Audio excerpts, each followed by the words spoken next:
All right, and we are live. What's up, guys? Welcome to the stream. I don't know why it's so black in here. Oh, no, never mind. My bad. Hold on one sec, chat. All right, cool. What's up, guys? Welcome to the stream, man. It is July 2nd.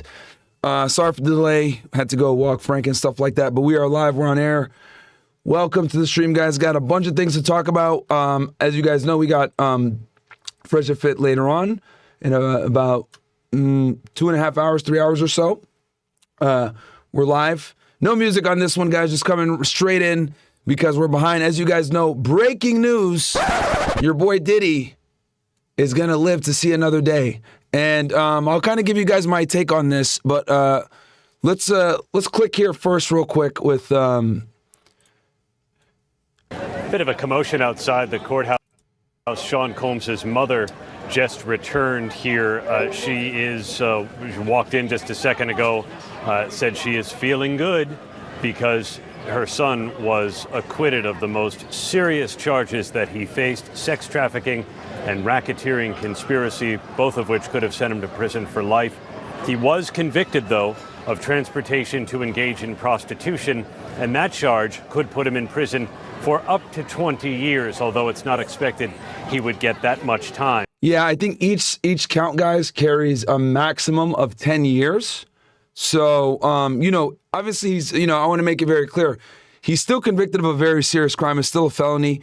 But obviously it's not the sex trafficking and it's not the RICO, which would have, he would have been cooked.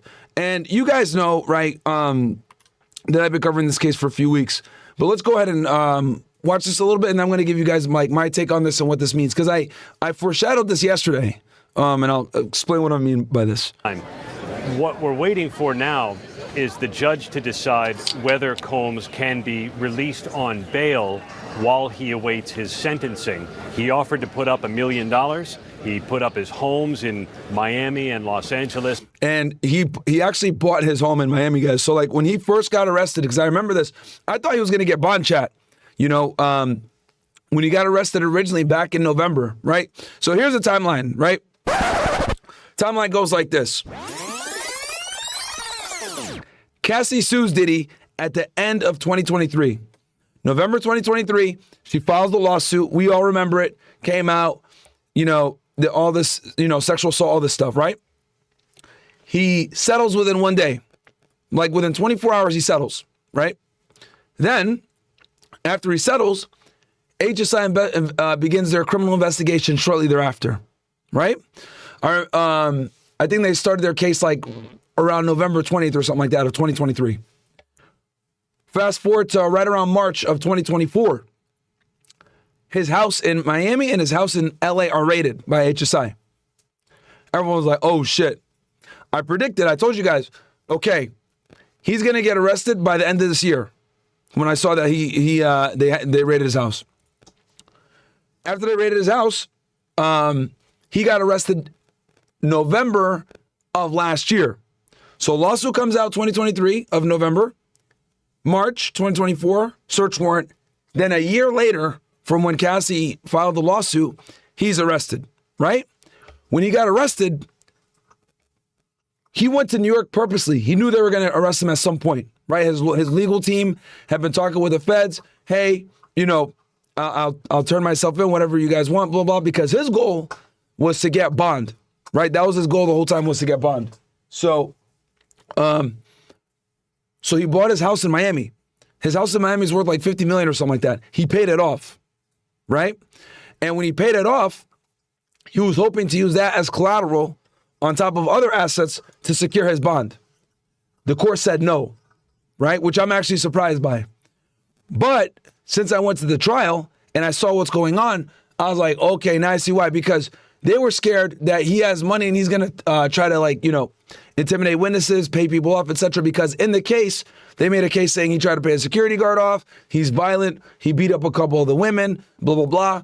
So they looked at it like he was, he could potentially cause problems for the prosecution's case and intimidate witnesses.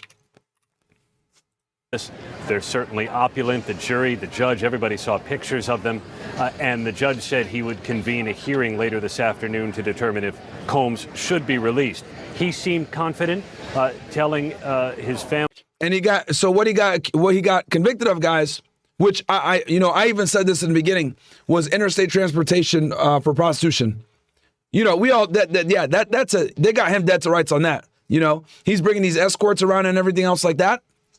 What they didn't find him guilty on was the RICO and the sex trafficking. 2 counts of sex trafficking and one count of racketeering, and then the 2 counts of interstate transportation, which the interstate transportation, definitely guilty of that. But each of those carries only about 10 years max. Family, after the verdict was read, "I'm coming home, baby." And we caught up with one of his sons just a moment. The verdict was read. He seemed confident, telling his family after the verdict was read, "I'm coming home, baby." And we caught up with one of his sons just a moment ago. He certainly seemed to believe also, Diane, that his father would be released on bail. Okay. So, actually, you know what? This is kind of interesting. Look at this. Piers Morgan assembled this. What a strange panel he assembled for this one. Bit of a commotion outside the courthouse. Sean Combs' mother just returned here. All right, let's go ahead and, he brought these people here. Let me click this. And then also, you can see Bruce Rivers is there too. Let me see here. And then let's look at Law and Crime real quick too. Let's see. Oh, yeah.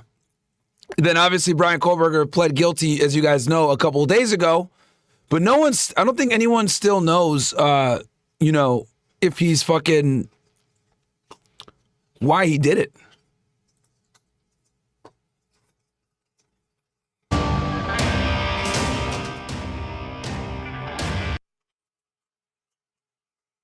Time no see. Good to be with you. I'm Chris Stewart. Welcome back to the Law and Crime live stream. We have live coverage. I know we just had a verdict is in animation run. I want to be clear that a note has been sent. Hold on one sec, chat. Hold on. Let's see here. There's a bunch of. Okay. They got this nigga the Punisher on, bro. What the fuck? Oh man. We'll watch one video, guys. I'm going to give you guys my take on. Okay, we'll watch this one. I now want to bring in Law and Crime CEO and founder Dan Because she was there in the courtroom. Abrams. Dan, thank you for taking the time to be with us. What is your reaction, especially on this count 1 racketeering conspiracy? Sean Combs not guilty. Look, this is a win for Sean Combs. This is a big victory. No matter how you look at this case, there was almost no chance he was going to be acquitted of the transportation for the purposes of prostitution. That one, they had him dead to rights, bro. Counts. Now, they had all the hotel receipts, all the payments, all that shit. You looked at all the evidence, all the records, all the documents with regard to those counts, it was hard to imagine how he would have been acquitted of those charges. The fact that he was acquitted of all of the most serious charges is a big win. And let's talk for a moment about the racketeering charge. Yesterday they were so incapable of reaching a unanimous verdict. They said that people, I forget the exact wording about the language that they used to talk about the divide on the jury. And then they come in and within an hour, they've got a unanimous verdict on it. And I kind of saw this yesterday, guys, it going this way, because they were kind of like iffy about the RICO yesterday. They were already iffy about the RICO yesterday. So I'm not surprised. Just shows you that judges sending the jurors back can work. Jurors will tell the judge, we're hopelessly deadlocked. The judge will say, go back, go back. Well, in this case, it was pretty easy. But look, headline is, this is a big win for Sean Combs. Absolutely. Unpersuadable is what they said yesterday in the 4 o'clock hour before they go home. And then 9:52 this morning, less than an hour into deliberations, they have a unanimous verdict. Dan, what was it, in your opinion, Cassie Ventura's testimony? I remember Elizabeth talking about just how emotional it was in the courtroom when she was on the stand. And yet, not guilty is the verdict the jury finds. What is it about the defense that apparently spoke to the jury where they felt that she was not a victim of sex trafficking. Right. I mean, look, you needed coercion and force, right? And I think that there was enough consensual activity, consensual relationships between Jane and Cassie, such. Yes. So, guys, the sex trafficking charges, right, which were very serious, those were based on the testimony of the two women that he did the freak-offs with, a.k.a. Cassie and Jane. Jane is, I think, Diddy's baby mama, and obviously we know who Cassie is. Now, and I told you guys this when I was there. When they were doing the testimony with Cassie, right? They were doing a testimony with Cassie. A big part of Cassie's testimony was going through text messages between her and Diddy. Now, we're talking about text messages, guys, dating back to like 2008, 2009, right? So when they were communicating, right, all this lovey-dovey language, how they love each other and all this other stuff. So though you can interpret some of the text messages as like him being a dick, wanting to do these freak-offs, whatever, there was a lot of consensual stuff in there. So it's like, bro, is it really sex trafficking when you've been with this dude for all these years? Is it really sex trafficking when he didn't put a gun in your head and say that you wanted to, hey, you better, do these freak-offs with me? Like, she's an adult, man. She's an adult. And I talked about this yesterday, how this can create serious problems for men in the future with the Me Too movement. So the fact that they were able to, convict him on the crime that we know he did, which is absolutely the interstate transportation of prostitutes, right? Fair. Which is kind of weird because it's dudes, but that's a whole other story. If he just wasn't a cuck, he would have been fine. That's the crazy part, bro. Think about that. If he just wasn't a cuck, he would have been good, bro. He would have been good. So, but yeah, dude, it absolutely nuts. The jurors didn't feel that there was proof beyond a reasonable doubt that this was sex trafficking, even though you only needed a single instance, right? As the judge told the jurors and the prosecutors told the jurors, if they were convinced of just one, even if the rest of them were consensual, that would have been enough. Jury didn't believe that existed. Look, this is a classic, I would say, compromise verdict, but when you view it as a compromise, it doesn't quite do it justice at how big a win it is for Sean Combs. And Elizabeth, as you're standing outside the courthouse right now, I know we just had video of members of Diddy's family leaving.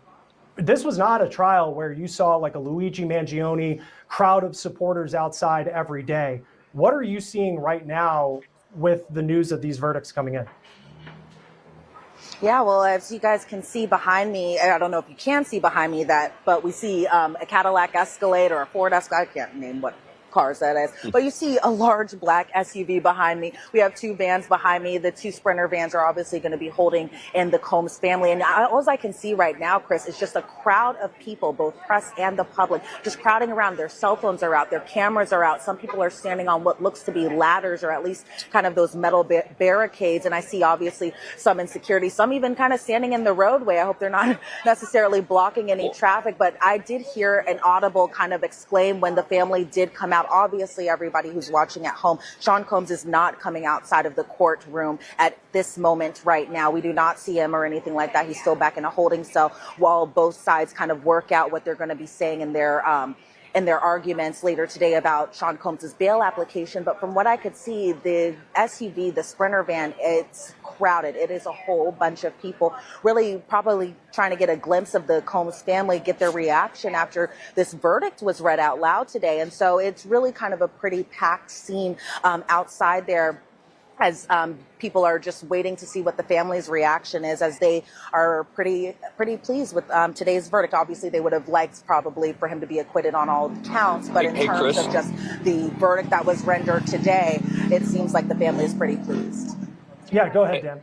Yeah, Chris, I was just going to say that I think the answer to your question about why there's not this sort of groundswell of support out there is because he's admitting, his lawyer's admitting he did bad things, right? This isn't one of these cases. This isn't one of these cases where it's a question of did he do it or didn't he do it? We know he did it. We know he did really bad things here. The question is, did those really bad things fall into the legal definition of sex trafficking or racketeering? And the jury believes the answer is no. But that doesn't mean that he's going to get the kind of groundswell of support that someone who people believe is literally innocent, falsely accused, might get in a different kind of case. And you've even seen, and Dan, I know you covered the OJ trial. I mean, OJ Simpson found not guilty, but no one up until his death had, for the most part, pretty glowing things to say about OJ Simpson in hindsight of how that played out, even though there was a not guilty verdict. I'm just thinking of OJ. I think of Johnny Cochran, one of the great defenses of all time. As you've covered a lot of high-profile cases, where does the defense that Sean Combs got in this case rank? Well, it was a very good defense, but they also had good legal arguments. His defense was very good, man. And I'll talk a little bit about that as well. We'll watch this video, and then I'm going to give you guys all my thoughts. To make. I mean, they had the fact that Cassie and Jane were in these long-term relationships. He had like 7 lawyers, chat. With him. They had the text messages, which were very positive and at times glowing and loving, which I think helped him a lot. You had the fact that racketeering is a complicated case where you need more than one person, you need more than one crime, et cetera. So it's not really quite apples to apples, right? In a murder case as you had here.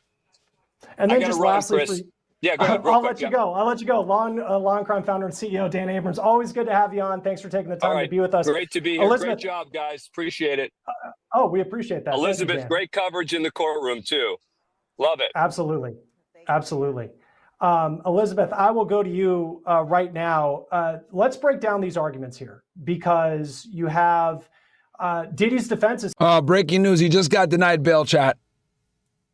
I'm with Johnson in New York. We're coming on the air right now because the federal judge in the Sean Diddy Combs trial has literally just 1 minute ago denied bail for Combs, hours after a split verdict in the racketeering and sex trafficking case against him. On the 3rd day of deliberations, the jury finding Combs not guilty on 3 of 5 counts. You niggas heard it here first. Denied the bail. Denied the bail. Acquitting him of the most serious charges of racketeering, conspiracy, and sex trafficking. Combs guilty on 2 counts of transportation to engage in prostitution. Each count carries a maximum of up to 10 years behind bars. The verdict considered a huge win for Combs, who is facing the possibility of life in prison. He's been behind bars since his arrest in September. Let's get right to ABC's chief investigative. I think he was actually arrested in November. Correspondent Aaron Katursky. And Aaron, we know that the defense was hoping that Combs would be able to leave the courtroom and go back to his family today. And earlier he even said to his family there that I'm coming home. But it turns out that is not the case. What are you learning from what happened in this hearing late today? Sean Combs entered court just a moment ago, looking upbeat. He greeted his family. Sorry, yeah, guys, so he was arrested. Okay. Cassie's case came November of 2023. He got arrested in September of 2024. September of 2024, he got arrested. And they did the search warrants around March of 2024. So 6 months later, he got arrested. Crammed into the gallery. So let me look. So let me just read some of these chats. Albo Ace just came in. He said, this is an L for the Me Too movement. Also, El Chapo's son, Ovidio Lopez, to plead guilty on drug trafficking charges in the U.S. Question, why would they plead guilty if they are going to get life in prison regardless? What's the benefit? That's a good question. If he was going to get life anyway, I don't know why he pled. That's a good question. I don't know.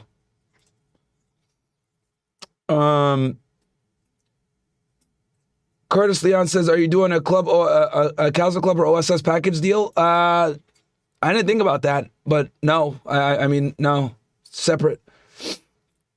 So, and then hold on, let me read some of these chats. 11teen says, nigga started the stream with the fresh update. You know it. Yo, my ninja start the beat. Truth Seekers. Demetrius Brian Steele needs to be studied. Yeah, he did a good job. He did a really good job. Jacob E. Free Diddy. Ready for another stream. W Myron WOSS. L YouTube. Subscribe to OSS. Thank you so much, True Alpha. Appreciate you for that one, bro. Jay Ortega with the $110. Subscribe for the year. Jay Ortega, welcome to the OSS, my friends. As you guys know, it's a great community. We got a Discord for you guys, making a Telegram group. The merch is going to drop in a few days. You get to call into the show. I'm probably going to start in the call-in portion of the show either this week or next week. You guys see I've been testing how the phone works so that you guys can call into the show. I'll give you all a phone number for the OSS guys. Yeah, a lot of benefits for being on the thing. Also, when you're in the OSS, guys, I read your chats on stream over everybody else. So this will be the last week. This is what I'll do. This will be the last week I stream on Castle Club and I run the sale. And then starting next week, we're going to start doing call-ins, portions of the show, probably on Tuesdays and Thursdays when I go on longer, and then kind of go from there. All right. Vonda Juan says, missed the first 30 minutes with Myron. W. Frank liked the video and just appreciate you, Vaughn. And Jacoby says, L judge for denying bail. Fuck the judge. Okay, well, hey, he's a liberal. I'll tell you that. Kumo DTV, they let 16 of Chapo's family members in the country. The rumor is it's because of the plea deal. Okay, that could be a part of it. That could be a part of it. All in one bench, his mother, sons, twin daughters, and I think he was anticipating that he would. And guys, we're almost at 2,000 strong in the OSS, man. So guys, I'm running a sale right now. Join for only $4 the OSS, man. Keep the fight going. Join the Discord. Discord's completely free. Telegram is going to be activated here very soon. Brett's just figuring out some kinks. Yeah, man, best way so that we can offset, YouTube demonetizing me and doing all the bullshit. I told you guys yesterday I dropped 20K just on this channel alone, to keep it going at a high quality with all the stuff that I got going on. So that's how I'm able to continue funding the channel and keep things going. Would be released following the mixed verdict, especially the acquittal on all of the violent crimes. But the judge immediately sat down at the bench, started reading his decision, saying bail is denied. He would not be released prior to sentencing because the judge said his incarceration is required based on what he was convicted of, transportation for the purposes of prostitution. The judge said the defense did not make any successful arguments to say that expectation should be overridden. All right, Erica Tursky, thank you. Stand by for us a moment. You're taking a look at some of these live images from our WABC New York chopper camera here. You can see the crowd gathering outside the courthouse. A lot of people were hoping, people who were waiting there outside the courtroom, to be able to get a glimpse of Sean Diddy Combs as he was released. But again, that news coming down that he will not be released on bail for now. Let's bring in ABC News legal contributor Bernarda Villalona. And Bernarda, we know that this case was not technically about domestic violence. At least those were not the charges against Combs. But of course, there was that now infamous video from the hotel surveillance that showed him physically assaulting Cassie Ventura. Is it possible that any of that evidence came down to what the judge was considering in terms of his release back to the public on bail? 100%, absolutely. You have to think that this judge is in a unique position that he heard all of the testimony, all of the evidence that was provided through this 7-week trial. He also knows of evidence that wasn't submitted before this jury. So he took into account what he actually heard. He took into account that it's no longer that Sean Combs is accused of transportation to engage in prostitution, but now that he has been convicted by a jury of his peers. He took into account that his ability to flee and not return for sentencing, as well as that he's a danger to the community and also to victims. Remember that. Yeah. A lot of the testimony, guys, he was beating Cassie's ass, right? Mia, there were 3 witnesses that he got into physical altercations with: Mia, Cassie, and this Jane woman, who I think is 50's baby mom. Cassie Ventura's attorney, Doug Wigdor, submitted a letter to this court requesting that Sean Combs remains in custody because he is a danger to society. So taking all of that into account, in addition to what his potential sentence would be, does give us a cue into what he will actually sentence him to. While it's a mandatory of 10 years on each of these counts, there is a sentencing. He's not going to get 10. He doesn't have a criminal history. This is what I predict. I think he's going to get chapped probably somewhere between 2 to 7 years. That's what I think he's going to get. He's going to get between 2 to 7 years. I know that's a wide range, and they'll probably let it run concurrently, which means they'll let the two counts, like when he's in there serving the time for one count, the other one is going to run concurrently, which means he won't have to do, the 14 years. If let's say he gets 7 years for each one, he won't do 14. Instead, he'll do 7 for both, right? Because it's running concurrently. That's what I predict. He'll get somewhere between 2 to 7 years running concurrently. Crime guidelines, and the prosecution is claiming that it's about 51 months to 63 months, while the defense is saying. Okay, so there you go. 51 months to 61 months. Wait, hold on. Let me rewind that real quick. Prosecution is claiming that it's about 51 months to 60. Okay, 50 months is going to be, that's the thing that they always do, fucking. So like 4 years to 63 months, while 4 to 5 years is what the prosecution is saying. The defense is saying 21 months to 20. Okay, 21 months is less than 2 years. 7 months, and Sean 1 month to 63 months, while the defense is saying 21 months to 27 months, and Sean. Okay, so about 2 years. So government's pushing for 4 to 5. Defense wants 1.5 to 2-ish. Sean Combs has only been in custody for 10 months. And also keep in mind, yes, so he's going to get a good amount of time served, chat. He's been in jail now since September, right? So the time that he's been in jail, it's all going to be time served. So honestly, him not getting bail isn't the worst, because it might get to the point where by the time he gets sentenced, he'll have a few more months to go and he'll be released. Bernarda, thank you. We are just getting this information from the U.S. District Judge here, citing Combs' domestic violence as part of that justification for his I told y'all. Continued detention. Bro, do I miss, chat? Do I miss? I told y'all they're probably not gonna, that he got denied his probably because he was beating her asses. Called it That's why. A propensity for violence. This is also a quote here. The judge saying it is impossible for the defendant to demonstrate that he poses no danger to the community. Again, that as part of this decision not to grant him bail, to deny bail to Sean Diddy Combs. I want to go to our ABC News legal contributor, Brian Buckmeyer. Brian, you've been watching this case very closely. You've been inside the courtroom at times. So now that bail has been denied, Brian, what are the next steps? So the next steps will be sentencing, and between today and whatever the sentencing date is, and we're waiting to hear what that is, Sean Combs will be visited by someone from the probation department, and they'll interview him, speak with Sean Combs, family members, anyone else that they may be directed to, and they'll create what's called a PSI, or pre-sentencing investigation. That information will be given to both the attorneys as well as the judge, and will help guide them in terms of a sentencing. Now, Bernarda had pointed. Someone in the chat said, what happened to the gun charges? See, guys, I look at the chat because you guys ask good questions in there. You guys give good conversation things. The gun charges. So as you guys know, when they raided his house, they found an AR-15 with the serial number scratched off. I'm surprised the feds didn't indict him on that, because that is a crime.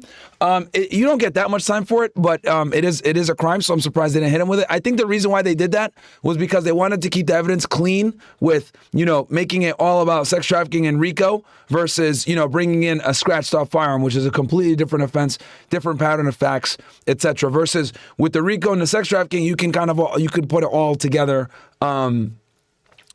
with one theme, so to speak. Pointed out the sentencing guidelines that both parties have put forward. The defense saying that the sentence should be anywhere from 21 to 27 months.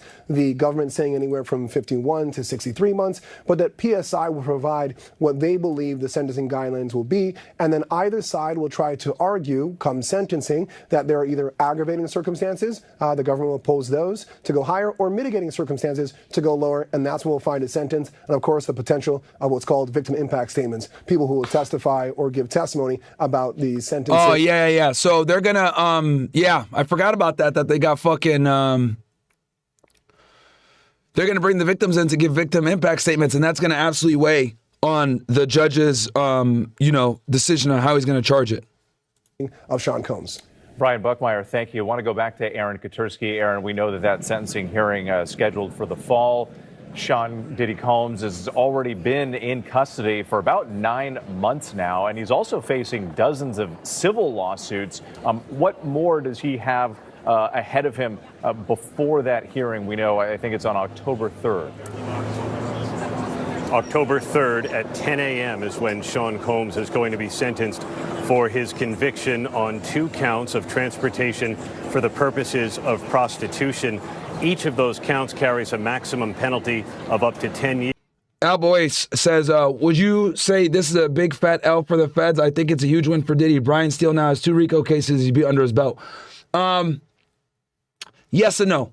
And I'll talk about it here in a second. And I'll give you guys my analysis of all this here in a second. Prosecutors pointed out in their letter to the judge his total exposure is 20 years in prison.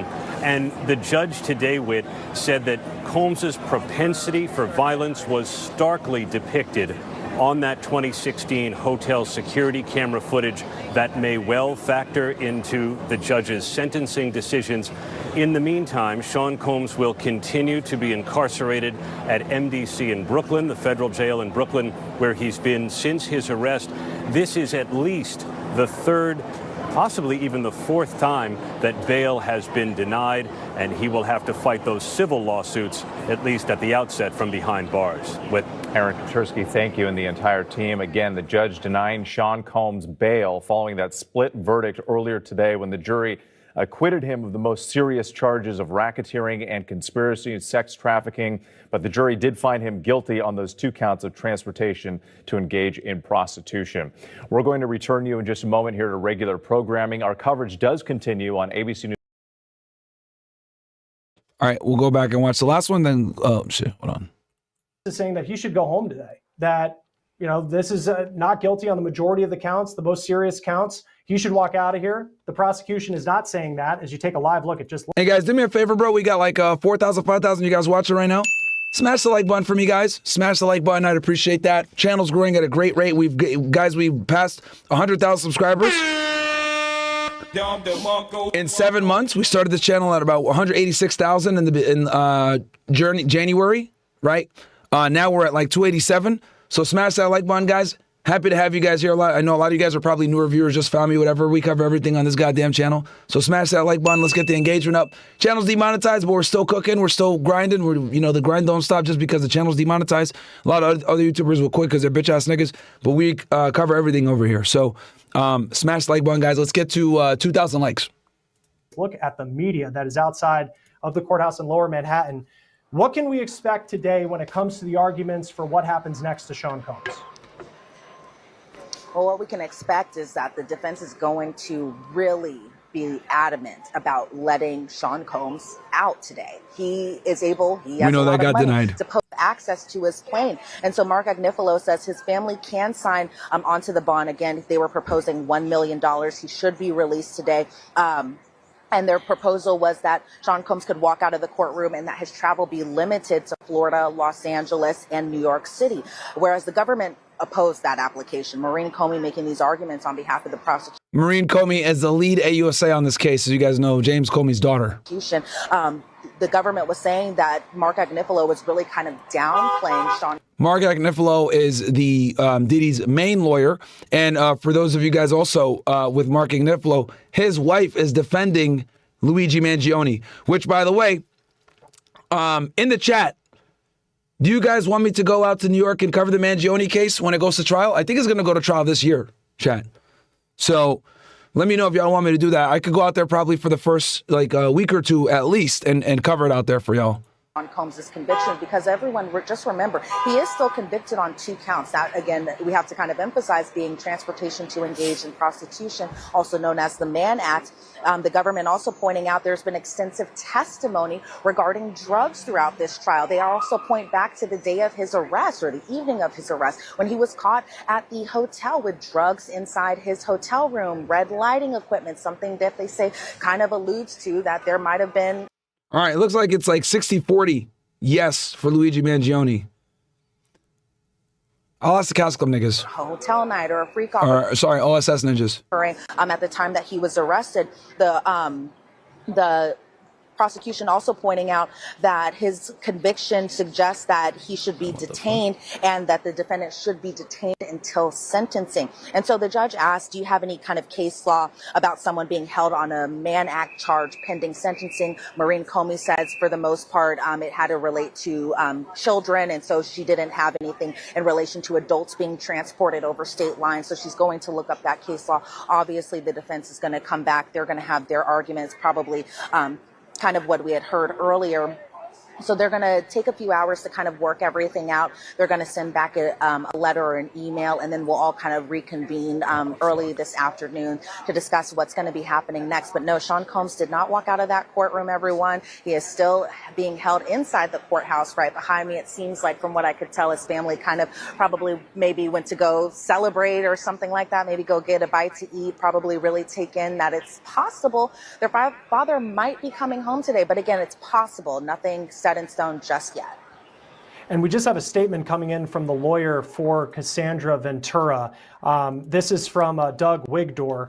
And he said in a statement, this entire criminal process started when our client, Cassie Ventura, had the courage to file her civil complaint in November 2023. Although the jury did not find which she got $20 million for, Combs guilty of sex trafficking Cassie beyond a reasonable doubt, she paved the way for a jury to... Hey, sorry, guys. We're up on Castle Club. I did not realize that the stream was not on for Castle Club, guys. Sorry about that. It is up on Castle Club now. We're live over there as well. Find him guilty of transportation to engage in prostitution. He continued, this is in a statement that was released to CNN, by coming forward with her experience, Cassie has left an indelible mark on both the entertainment industry and the fight for justice.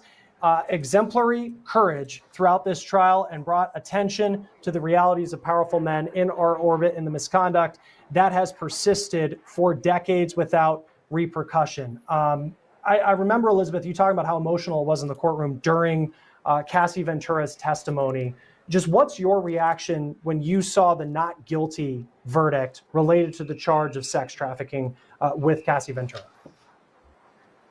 I was a little surprised. I'm not going to lie to you, Chris. I was a little surprised, especially to count 2, not necessarily surprised on count 4, but I think probably and likely a question that went through those jurors' minds is probably the relationship and how long the relationship lasted.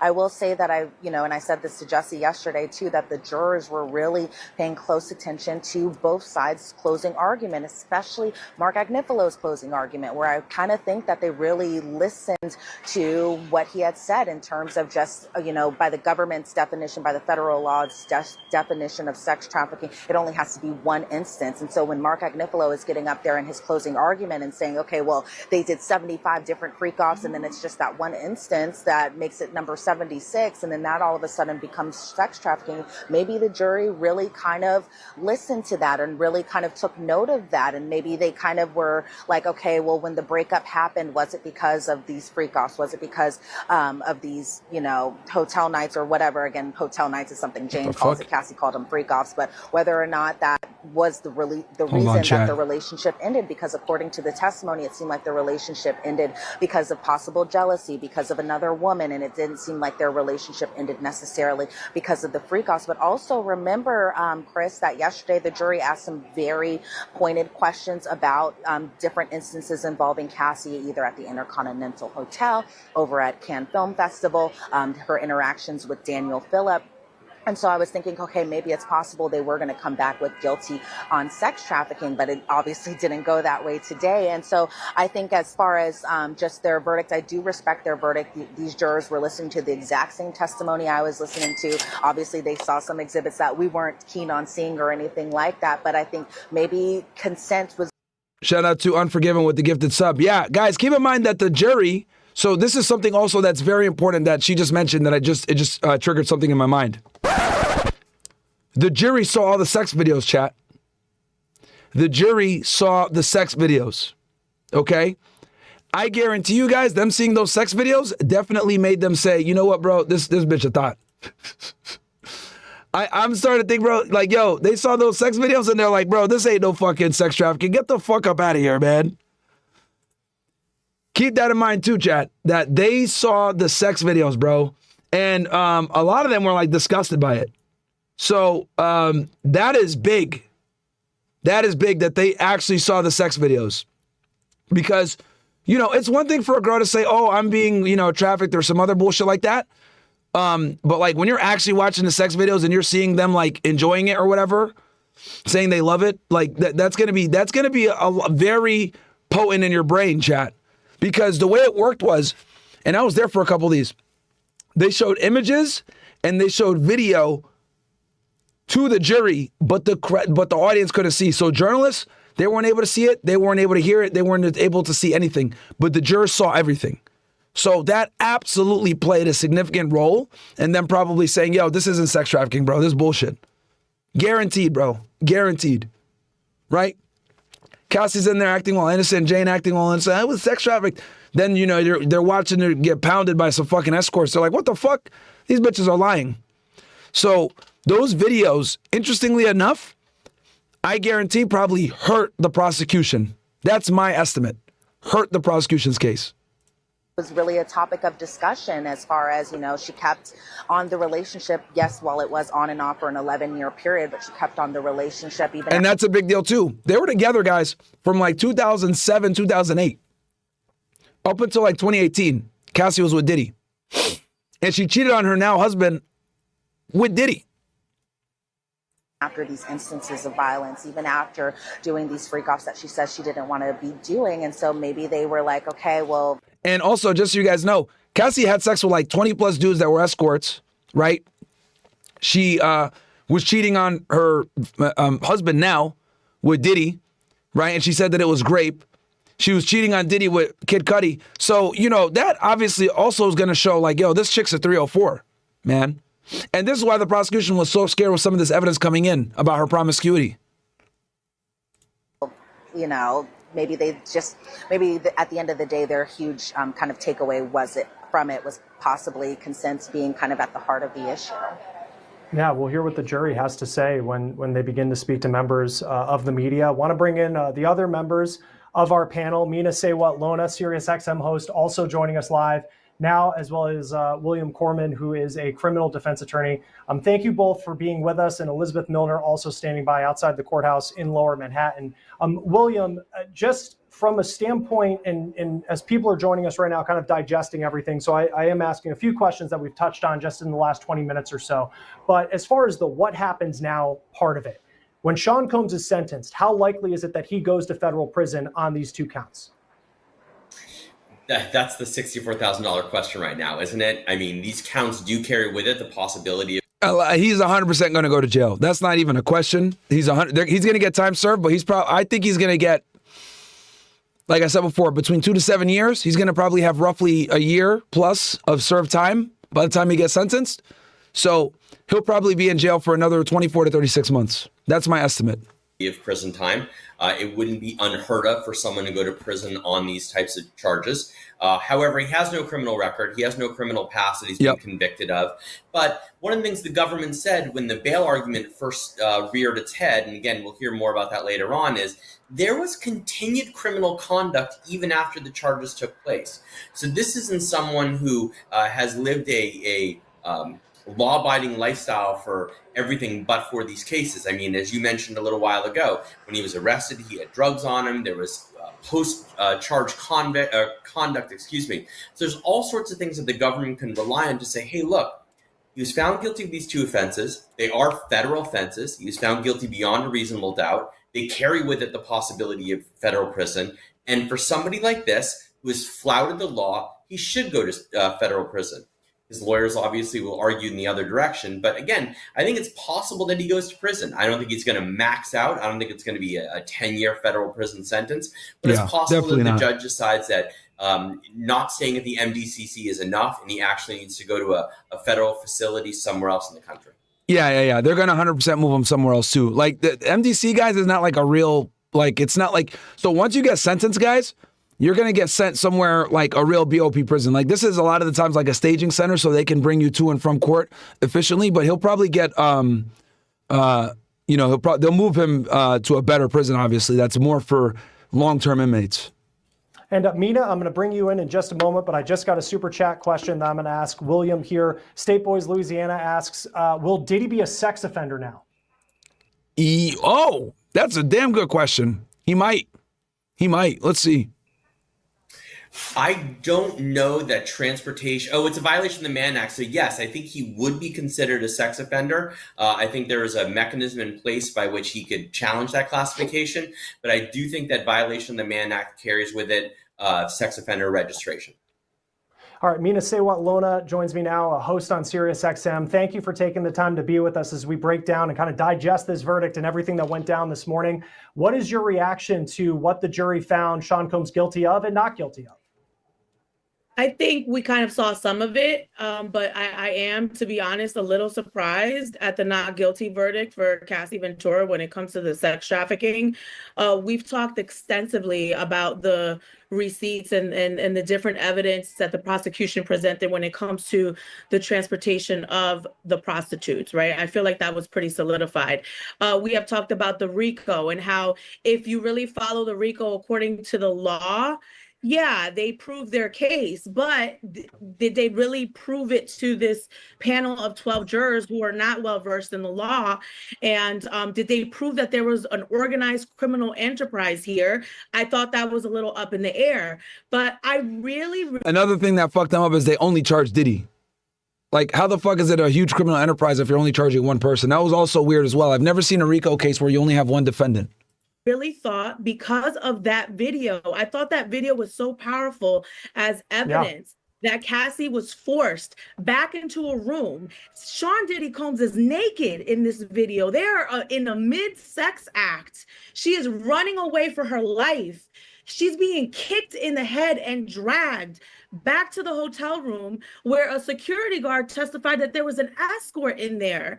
She clearly in that moment did not consent to that sexual act. And well, no, they had done this. It's the freak off already. This chick don't even know the facts. What the fuck is she talking about? Diddy was mad because he wanted her phone. It wasn't about them continuing the freak off. He was mad that she was talking to somebody else. That's why he was chasing her down. But anyway, that's very surprising. And the defense did a very good job of illustrating that. All right, let me read these chats and then actually, you know what? Quick word from our sponsor, niggas.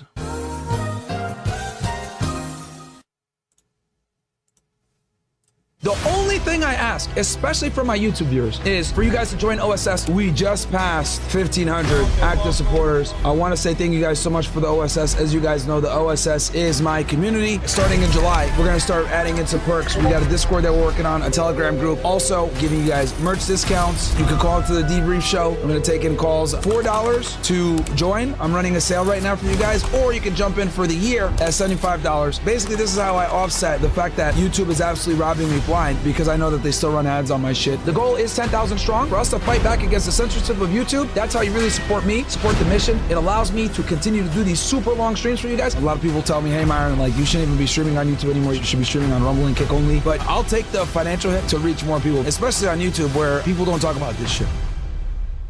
All right, bam. Okay, we back to regular scheduled programming. Let's read some chats here, and then I'm gonna give you guys my analysis. We got here. Oh, by the way, this camera should be fixed now. Shout out to my guy TPC for helping me out with it. Now it should be like focused and good. Okay, so read this and then we'll get into it. Let's see here. Shout out to all you guys for the support, bro. Okay, Kumo DTV says they let 16 of his family members. Okay, that was from before. Josh or John says, hey Myron, what camera and lenses do you use? The quality is crazy. So this camera right here that you're looking at, this is a Sony A7R. This camera over here, this is a Sony FX3. This one is a Sony A7R. And then this one, that is also Sony A7R. But I'm going to replace these other ones here, these other three, with FX3s soon. But yeah, that's kind of, those are cameras I use. This is like a wider lens right here. This is a wider lens. That one is like a, shit, I forget the actual lenses. I'll get it for you though. But yeah, thank you, John. I appreciate that. And again, the reason why this looks so good, you guys got to thank my guy TPC, man. He helped me out. He came into the studio and he actually improved a lot of he improved the lighting and the settings and everything like that. So TPC Films helped me out with this, guys. If you're in the Orlando area, go check him out. He is an OSS member as well, House Club guy, filmer, really good stuff. Okay. Nick says, hey, Myron, I have a blue pill friend in a relationship that found out yesterday while talking to his girl that she smashed 2 dudes the same day in the past before the relationship. She's in the military. He told me he looks at her differently now, but doesn't want to destroy the year-long connection made. Any advice I could give him? I mean, bro, I think that's grounds to leave her. But if he wants, I mean, because here's the thing, bro. Behavior like that, he's cruising for a bruising. Tell him that. He's cruising for a fucking bruising, bro. Fresh Dog, does the outcome of this case effectively make being a cuck illegal now? Yes. If you transport escorts to smash your girl, state lines, you gonna go to jail, bro. You gotta get hit with the Diddy charges, man. You don't think there's animosity there and they might run the sentences unconcurrent? I don't think so, bro. I think they'll probably run it concurrently. Like, I've only seen it for like extremely serious charges where they do it consecutively. From a legal standpoint, does anything happen to those degenerate male prostitutes? Did they just run? Yeah, bro. Absolutely. They did. Joey Noah says, a week ago, you are my go-to watching the latest news. I still watch on Rumble because of the PIP feature while I work. Much love from Oman. Appreciate you, Virgo. And you're watching all the way from Oman, which is great. Do you think this is like O.J. Simpson case or Diddy case? Nothing close to it. Nothing close to the O.J. Simpson case. As far as like fame and notoriety, yes. But as far as like the murder or the seriousness, no. Remember, guys, O.J. got hit with murder 1. Let's see here. Kirk says, much love from Turkey, brother. Appreciate you. Isaiah says, hell yeah on the Luigi Mangione case. Okay, I'll do a poll for my OSS guys. Hey, bro, I feel like I heard it from you. I could be wrong, but I remember something about, like, if evidence is over 10 years old, it's ineligible. Correct me if I'm wrong. Also, thanks for the legitimate information and looking forward to those calls. Niggas got questions. Yeah, that's fine. Yes, so there's something called the statute of limitations. The way they were able to get around the statute of limitations, that's why they charged them with RICO, chat. They charged them with RICO because RICO allows you to bring in crimes from a long time ago. Because what they're arguing is he had a continuous pattern of racketeering activity for decades. So that's how they were able to bring in these other charges. That's a big reason why people use RICO a lot too, guys, is to avoid the statute of limitations.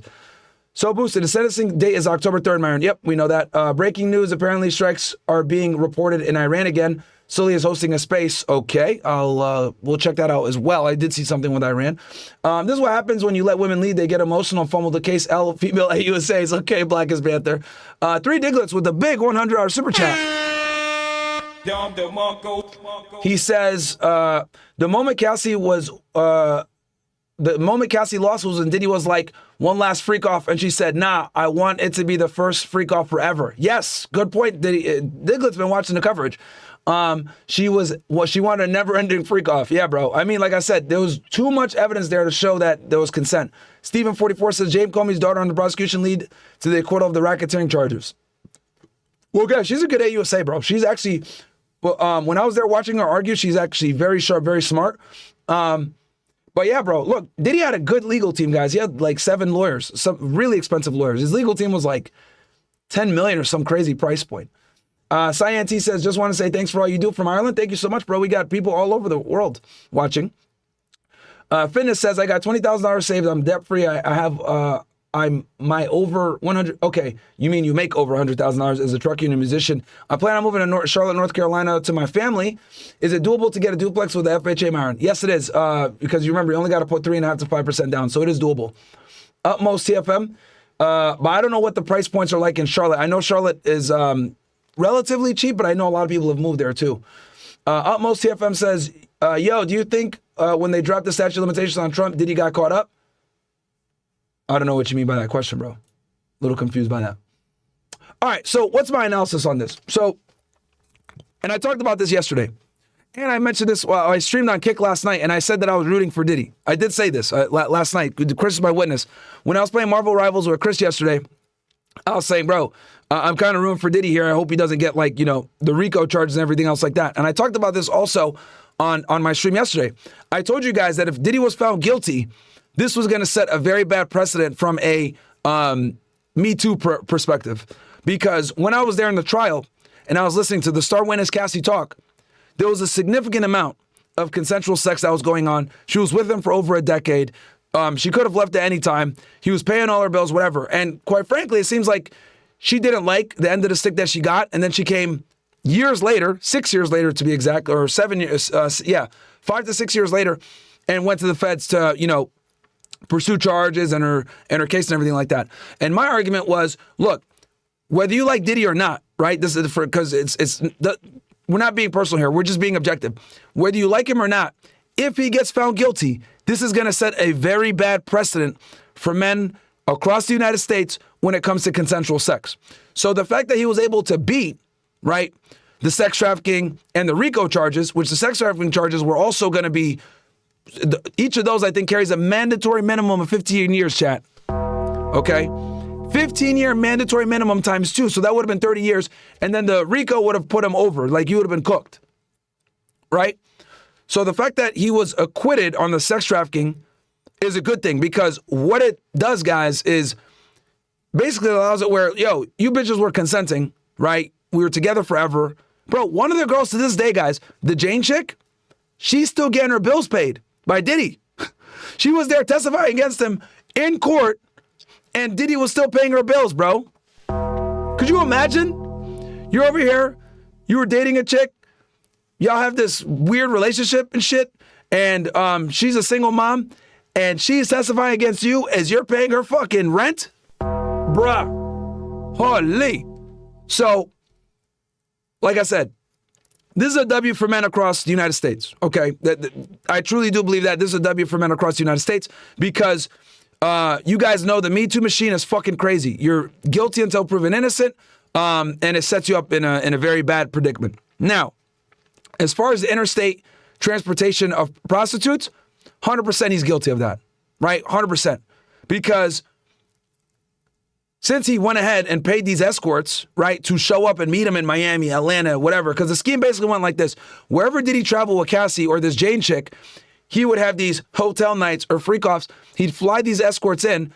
They would smash Cassie or Jane. He'd sit there watching, gooning in the corner, or recording it while gooning, or even participating himself in some regards. And he was basically the director. So this guy was like a fucking Steven Spielberg of...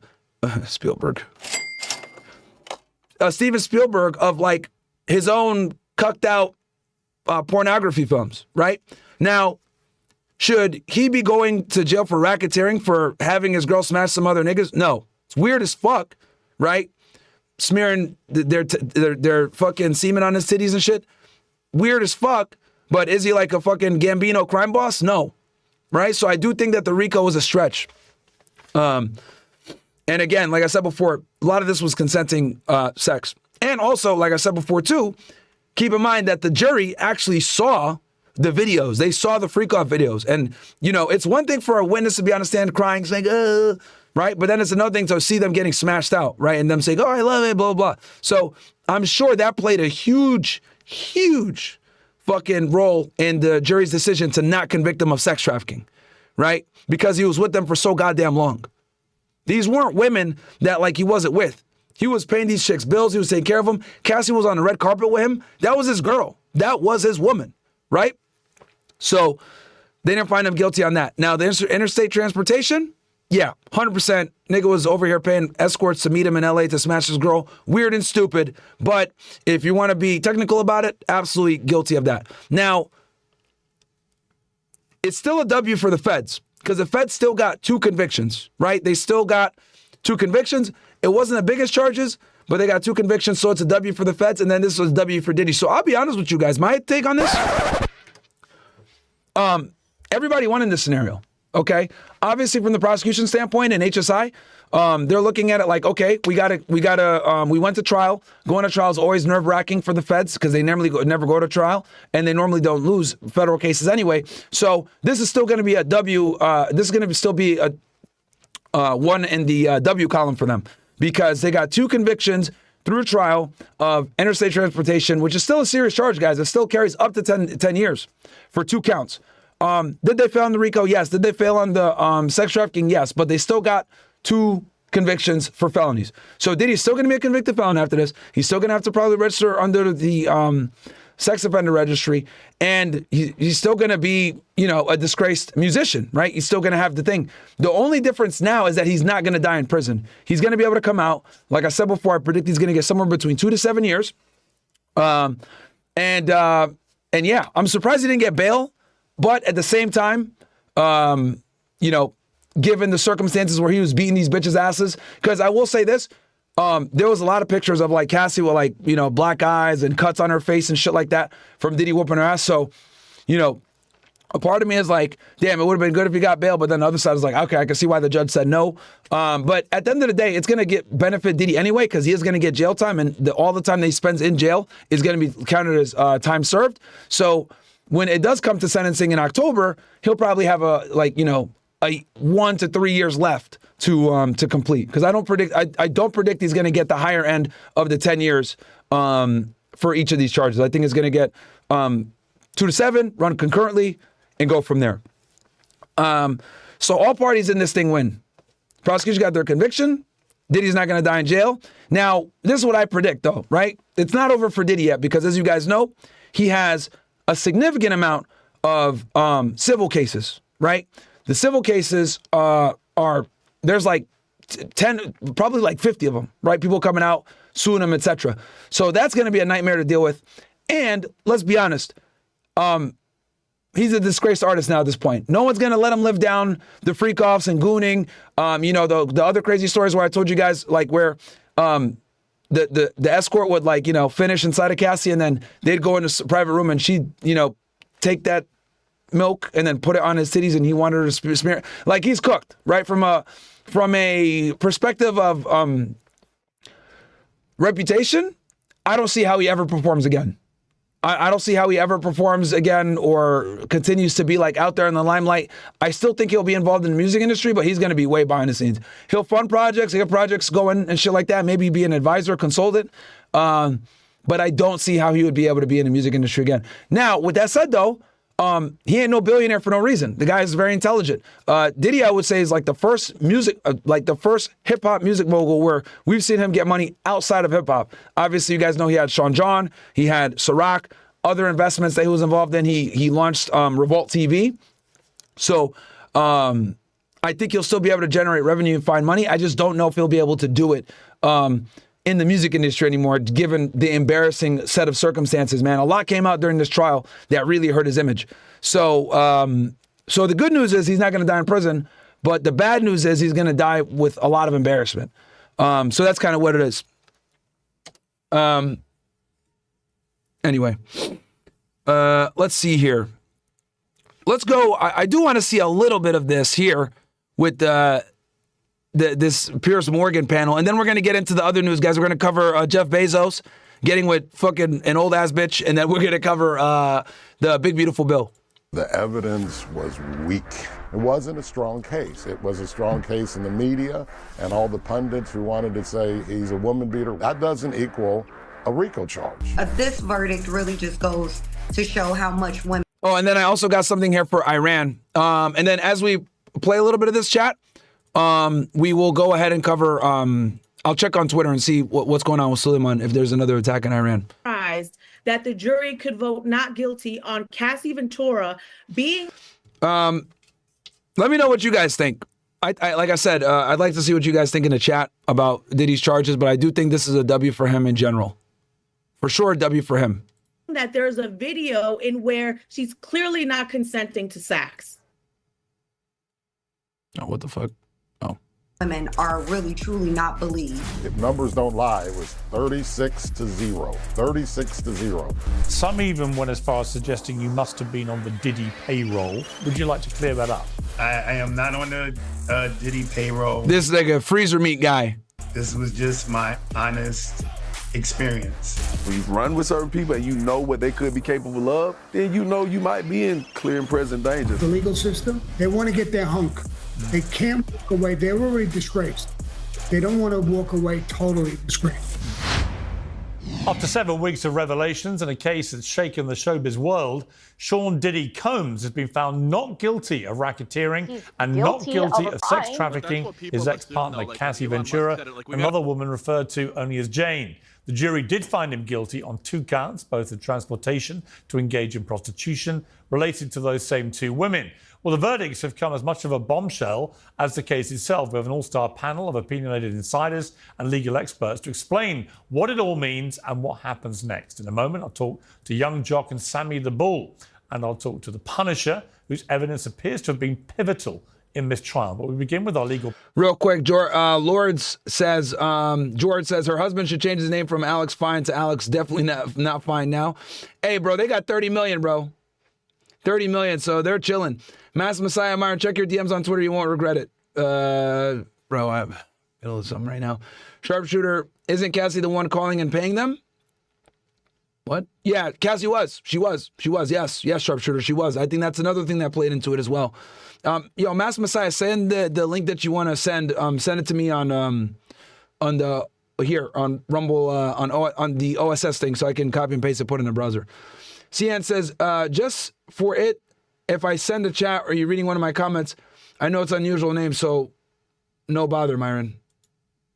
Okay. Tater Blind says, Erline. Since he got convicted, shouldn't his impact statement come from the prostitutes since they are the victims of the charges? No, it's going to come from the girls. Panelist Bruce Rivers, the criminal defense attorney who's covered the Diddy trial fastidiously on his popular YouTube channel. Suge Knight's former attorney, Matthew Fletcher, who's repeatedly questioned the strength of the prosecution. All right, I'm here on Diddy's thing real quick. So we're going to have to wait to see, because up until that happens, everyone is, and by everyone, I mean the vast majority of lay people are going to think that Trump is a pedophile. Just want to welcome Myron onto the stage as well. Myron, I know you've been covering the Diddy case as well. Appreciate you joining as always, Myron. Were you at the trial for the sentencing today? Not the sentencing, the verdict. No, I wasn't. I'm still here in Miami. But I think I was there for several weeks in the beginning of the trial. I watched Cassie's testimony. I watched a couple of the important witnesses. I watched Kid Cudi's testimony. So no, I mean it's interesting. I think all parties here kind of win, right? In a weird way. I'm on stream right now, and I kind of was explaining to some audience, but I'll say it real quick in here. On one end, you got the prosecution where they got a conviction. Yeah, they didn't get a conviction for the sex trafficking, which carries, I think, a mandatory minimum of 15 years in a RICO, but they still got a conviction while going to trial with the interstate transportation, which they got him guilty on that all rights, because he was, for those that aren't familiar, basically what Diddy did was he would have escorts meet him and Cassie, or him and Jane, who I think is actually 50 Cent's baby mom, in different places all across the country, right? In Miami, LA, New York, Atlanta, and these guys would fly in, and Diddy would watch as these escorts would have sex with Cassie and Jane, and he'd be in the corner gooning and recording it, directing it, baby, all this other weird shit that he did. But from, if you're going to look at it like from a legal standpoint, yes, flying in escorts affects interstate commerce, which and it's interstate transportation. So obviously the feds are going to have jurisdiction there, and that's what they did. But as far as like the sex trafficking, even when I was there for Cassie's testimony, a lot of it was consensual, man. And they were together for a very long time. Same thing with the Jane girl. I mean, hell, with the Jane girl, he was paying her bills as she was sitting there testifying against him. A lot of people don't know that. Like, he's still paying for her life. So it's very strange that she was there testifying against him, and he's still taking care of her financially from behind bars. So, it was a little, I think the feds tried to get a sexy RICO case, a little bit more often they can chew. It's also strange how having one defendant on a RICO case, the whole thing with the racketeering is like it's a conspiracy. It's built upon an agreement to commit a crime between two or more people. So the fact that he was the only one that was charged, that was a little weird as well. I've never seen a RICO case where you only have one defendant. So I think between and also Diddy's defense did really good job of cross-examining. I was there when Brian Steele was doing some of the cross-examination of the defendants. And when they cross-examined Cassie as well, and they cross-examined the girl from Danny Kane, and his defense did a really good job of making them look, not credible in some regards, or at least making it where it was like, yo, this looks like it was consensual sex, and you guys are trying to, kind of clean this guy out, because a lot of the witnesses that testified also had civil cases against Diddy as well. It came out in trial that Cassie got, $20 million from the Diddy lawsuit, because the lawsuit started the criminal investigation, and then she got another $10 million from Intercontinental Hotel. And that came out in the middle of trial. Nobody knew about it. And it had happened a couple days prior to her taking a stand. So, he's not going to die in prison. He's probably going to get, I estimate, somewhere between 2 to 7 years. And, I do think that he's probably going to fucking go on a hunt after. I would not be surprised if he didn't, file a bunch of lawsuits on a bunch of people that smeared him and attacked him while he was in prison, while he was in jail. So we'll see what happens. But definitely, good for Diddy.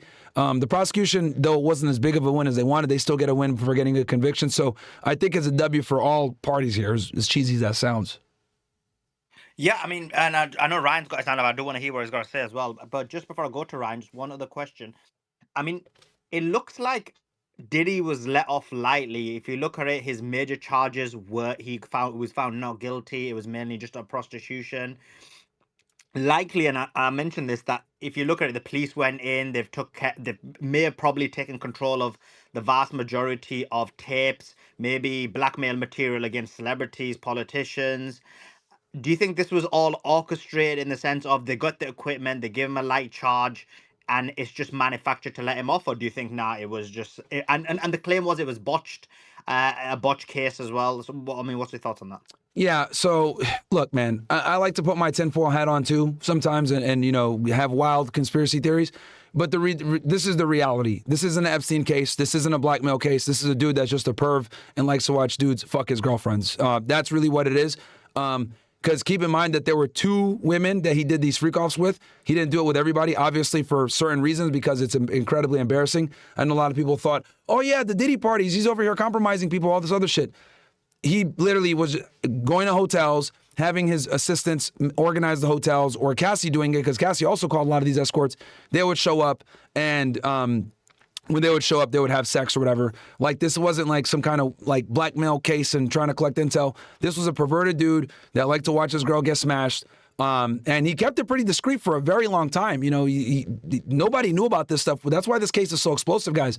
The reason why this case is so explosive and it got so much notoriety is because no one knew he was doing this shit for so long. He was doing it from like 2008. And no one knew because he did a good job of paying people off. He had non-disclosures. He had an entire team that would make problems go away whenever it happened. So as far as like an Epstein type operation where he's trying to incriminate and or, get other people from the music industry involved, like in some grand conspiracy, that's not it, bro. Unfortunately, in this situation, the guy's just a fucking weirdo perv that had his girl get smashed by other guys and move them across state lines. And that's what got him jammed up from the federal standpoint. Yeah, I've got a few more questions for you, Myron. But just before I do, guys, just do retweet, reshare the space. Let everybody know. But I think we're almost hitting 2,000. So have at least 2,000 likes and retweets on the space. That would be awesome. So every single one of you can go to my profile and just hit the retweet. It's the pinned tweet. That would be awesome. Ryan, jump in. I know you wanted to add something, and then we'll go back to Myron and see what he's got to say as well. But Ryan, jump in. Just quickly back on the Epstein thing. When Biden was president, it's his FBI. They tried to throw Trump in jail. They tried to shoot him. He's not on the file as far as a client, or that 100% would have come out. They dug up everything they had on him, and that was why it even got in big news when Acosta said, this is intelligence, is because they all thought it would have something to do with Trump. Because, yeah, he is on tape, next to Epstein. He's at parties, he's on the planes, whatever. But they had a falling out. If they had a shred of evidence of him kitty fiddling, they would have used it on him. He's not guilty of that. But like I said, he's guilty of plenty of other things. But so are the Democrats. A lot of them in the same circles. So it's kind of a too big to fail situation there. I agree with Myron on everything you just said about Diddy. Note that this trial is limited to just these accusations. He's going to get fucked by Rodney Jones and the other things he did, because some of the sex was not consensual, because they were drugging people and all that. And he's got receipts. I've already seen them. But the assaults and stuff, they kept bringing that up, and it was like, what is this? He's already paid out tens of millions of dollars for beating the shit out of his girl in the hotel and all that. I think the reason they were bringing that up is they were trying to use that in their RICO case to say, like, well, why didn't these girls leave? Well, they didn't leave because it was consensual and he was paying for their lifestyle. That's what they would say. Another thing with Rodney too, you're gonna say it's because they're scared he's beating the crap out of them. I'm like, nah, he did beat them. They got their money, but it was consensual because they're writing emails saying she's looking forward to the next freak off. I mean, that damned her. The thing with Rodney too, I want to say, Rodney was actually a significant contributor to the feds. I found this out while I was in the trial, and this is one of the benefits of going to the actual courtroom and hearing everything. Rodney, or Lil Rod, that guy was actually one of the main witnesses that gave the feds the probable cause that they needed to do the search warrants.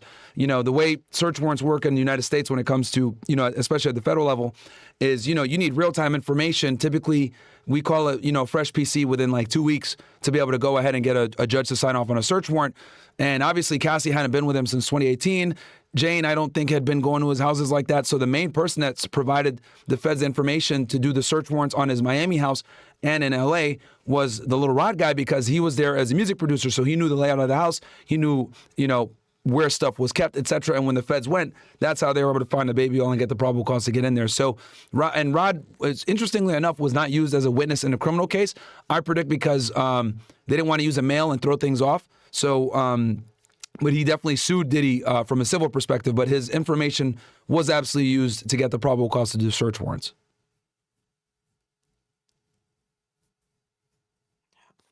But yeah, the last thing I'll say is like this whole thing of like the Diddy list and all this other stuff, like just being honest, guys, I was there. I looked at the evidence. You know, this is not an Epstein type thing. This is just a pervy dude that wanted to have his girl smashed by, you know, escorts and do weird shit and have them rub each other with baby oil. That's really what it comes down to.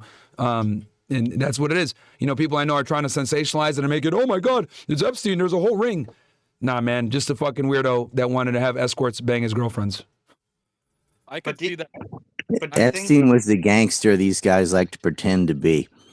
And I was saying this stuff before you came on, Myron. I said this is nothing like an international blackmail ring like Epstein is. These are perverts, to put it in Tate's words, oversexed nigger shit. It's not, it's whatever. They were consensual. He found some hoes that would fit his fetish. Some big deal. Separate to that, other things, I mean, no one's gone after him after illegal narcotics, and they definitely were doing those, but that's not what this trial is about. This was about Cassie mostly. So he's got other shoes to drop later if they want to prosecute him on those crimes. But he could countersue a lot of people too right now. But just a question. Yeah, I think he's gonna probably go on a spree after once he like gets sentenced and he comes out. You know, I predict that he's absolutely, because he has the money and the resources too to go after some of these people for defamation for sure. Just some breaking news, and then I've got some more questions, and we'll bring in a few more speakers as well. But Iran's foreign minister says the nuclear sites have been seriously and heavily damaged. That tweet in the net, so they are saying that the nuclear facilities have been seriously and heavily damaged. We'll speak about that in a second. That's following the strike, Suleiman? Yeah. Wow, okay, that's huge. That's massive. Yeah, I mean, it could be he's just playing politics to stop, like, you know, further. I think he's just being misleading. I agree with you, because that's not what they said previously. What it means is that strikes are still going on, though, which is still massive news. This is massive. That means Israel's striking right now with the U.S. No, that's a separate point. But yeah, there is reports that there was some explosions. Well, Suleiman, I know you're on Diddy right now, but I got to ask you this. So I know you did a space like a couple of days ago on saying that drones hit some high-ranking commanders in the IRGC when they had a meeting. Is it confirmed that Israel did break the ceasefire and attacked Iran again, or what's the latest with that? There's no reports coming out of Iran, so I can just give you my personal opinion. I do think that Israel is bombing, and I think Iran is just... I think they're allowing it because they don't want further escalation, which I think is not acceptable. But there's just too many reports coming out where there's random explosions being heard in Iran, whether it's Tehran or today, just a couple of hours ago, apparently it was Isfahan and Karaj. So, I mean, and Israel did say that they're gonna do to Iran the Lebanon treatment, which is like, we'll have a ceasefire, but we'll like hit certain areas whenever we want. There is no videos coming out, so therefore what I'm saying is complete speculation. But my concern is that if that's happening, that's just like extreme weakness. Gotcha. Yeah, that's that's wild if that's what's going on. Yeah. But today there's been a few pieces of news. America's dropped off significant amount of weaponry into Israel today, into Ben Gurion Airport. The airspace over Iran was closed. Now it's temporarily open, and Americans have asked for an immediate evacuation of American citizens as soon as possible. So there is something happening. We'll have to just wait and see if this is going to be further escalation or whether it's got to do with Yemen. But yeah, there is something happening right now today. Do you see China selling AWACS jets to Iran? dozens of them. Yeah, saw that as well. So yeah, there is. I think that Iran's bolstering. Obviously, Israel's bolstering from their side. So we'll have to just wait and see what happens. But I do think they're definitely going to bomb Yemen. I think that's going to be a significant escalation. But in terms of Iran, we're just having to wait and see. But just coming back to when I kick off. Yeah. And just coming back onto the Diddy thing, Myron, because you said that you went to the trial and you don't think it's anything more than like some pervert. But like what's all this like connection to, like, for example, a lot of these celebrities going to his parties and the Justin Bieber connection and all these things. You don't think that he himself, even if it wasn't some kind of international spying, if it wasn't like some kind of personal celebrity spying, you don't think it was that either? Or you think it's just completely isolated to the incidents that's occurred in the trial?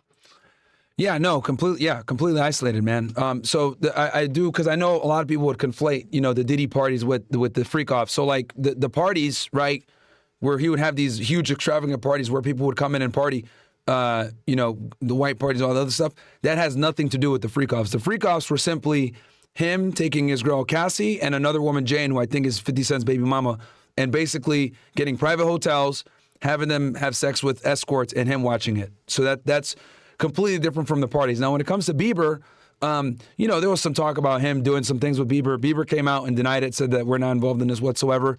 Who knows?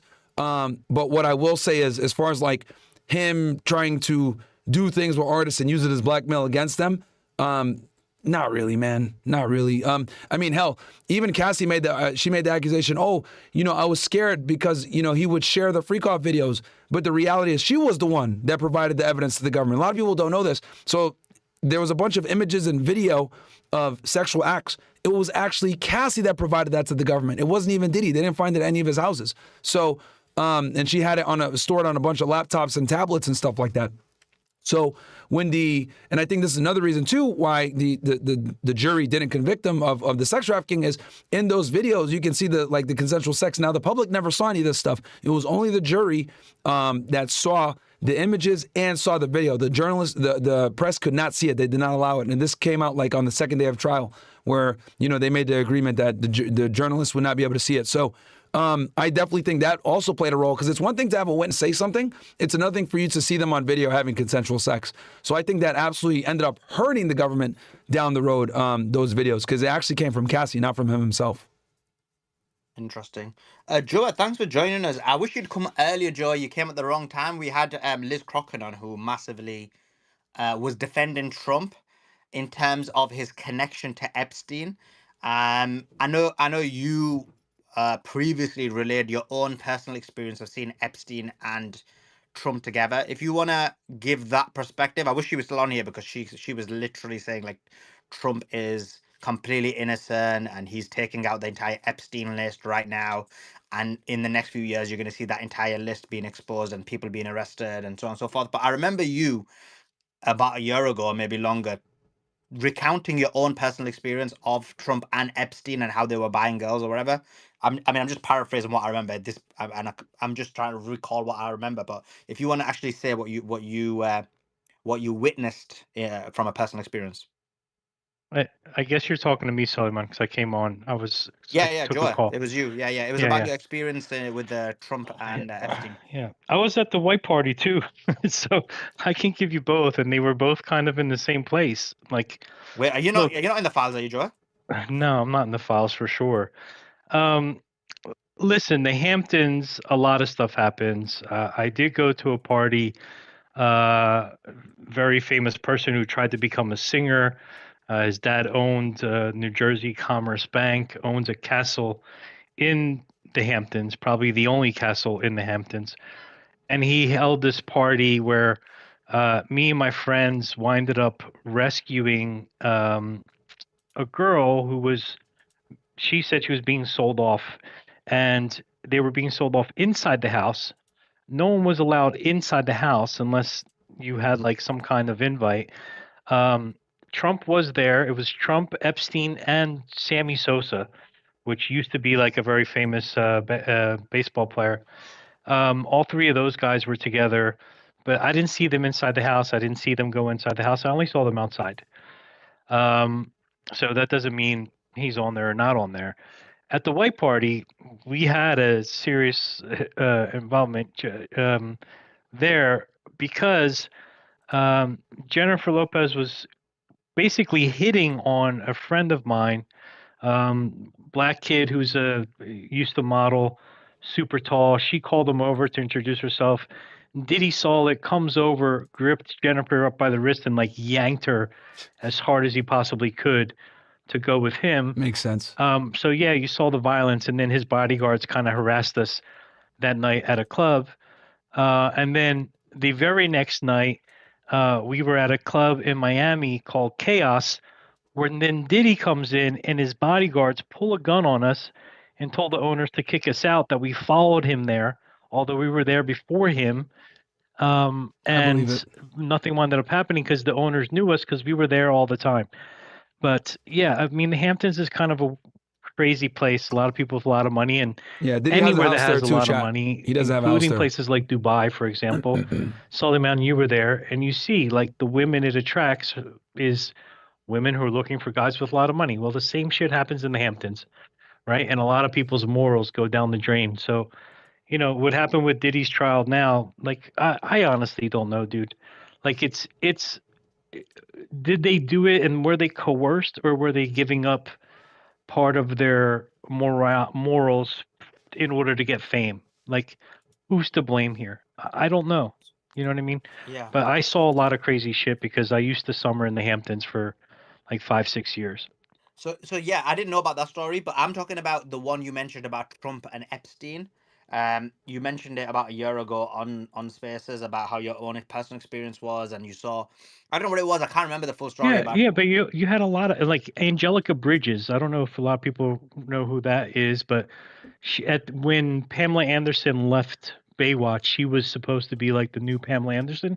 She was there too. You know what I mean? But yes, Epstein and Trump were together way after this whole like, oh, Trump stopped being friends with Epstein bullshit. I saw them together in the like mid 2000s. And supposedly they broke their relationship in the early 2000s or late 90s.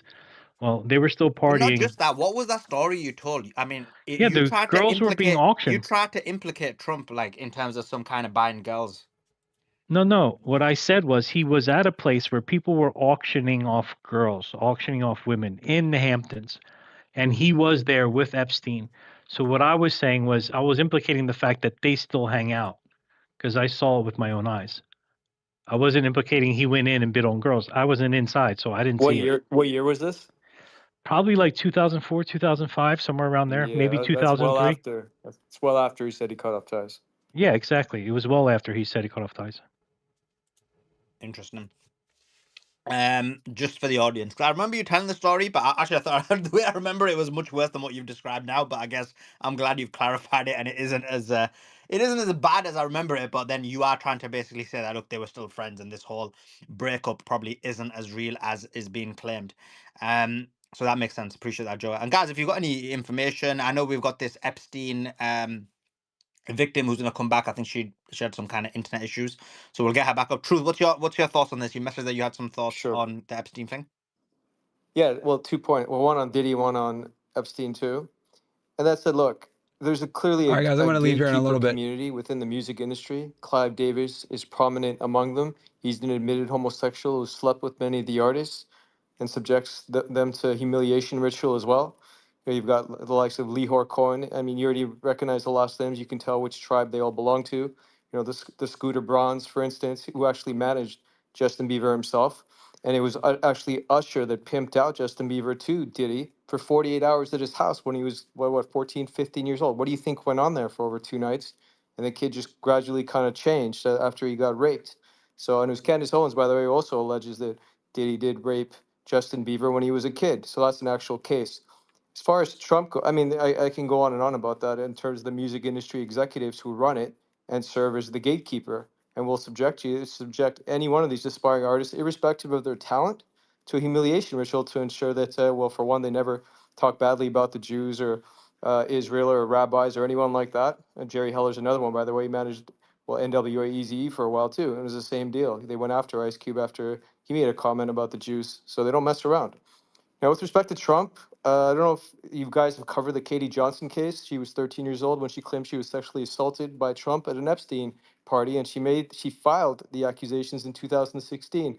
Now, she did later withdraw them because she was subjected to numerous death threats, and she was scared for her life. I posted the 30-minute interview she did. Didn't sound like she was lying, but she's scared for her life, so she withdrew it. And now that you've seen what's happened to, Virginia Giuffre, who dies under mysterious circumstances, and Maria Farmer herself, who in 1996 first made the calls to the FBI saying that her and her sister were sexually assaulted by Epstein. Where was the FBI then? It took more than 12 years before he was finally prosecuted for just one charge of underage, human trafficking, even though he'd been doing it numerous. I just named you two, Maria Farmer and her sister. So you can see all this stuff just flies under the radar, and then he gets his joke of a sentence because, well, as Alex Acosta put it, who was a prosecutor, Jeffrey Epstein's intelligence is above my pay grade. That's why he got that special deal, 18 months, where he was allowed to go out during the day and then come back to jail at nighttime. He could go out to his office during the day and work and come back at nighttime. And this went on and on for another, almost 10 years before he got prosecuted again. And then, of course, they supposedly suicide him or kill him in mysterious circumstances. And he's been spotted in places like Lebanon. So, and none of that really added up. Trump's no savior. He's no hero. He is likely on the list, as Elon Musk put it. So I don't see him ever, as Ryan put it, they're never going to put out a list because then they'll actually have to prosecute some of Trump's donors and the circle he keeps. So they're going to ensure that to keep everyone distracted with either wars, foreign policy blunders. They're gearing up for, it looks like, Yemen next, and they'll probably come back to Iran again because they still want to do that regime change. So people will stop asking for the Epstein lift, and also the rest of the JFK, RFK files, MLK, and 9/11. There's a lot he hasn't declassified. But for people to think that Trump's going after human trafficking, there's still over 300,000 kids that are missing. What's he done about that? Ryan Matta's put out numerous documentaries indicating why are all these kids missing. Well, what's Trump done about that? So it's just it's amazing to me that the likes of Liz Crokin will come up here and still stand by Trump when they can't even get their story straight. And she says the FBI is not corrupt when Kash Patel claims there's cameras showing that Epstein did kill himself, when they already claimed years before, and when it actually happened, that the cameras malfunctioned and they weren't working. I mean, they can't even keep track of their lives. And Kash Patel's in on it. He's already said he's a Zionist, that dedicated to Israel first. But when he can't even, and then Pam Bondi does say that there are tapes. By the way, there's thousands of hours of tapes of I believe it was either Diddy or Epstein. I'll look it up. I have the video. And but then Kash Patel says there isn't.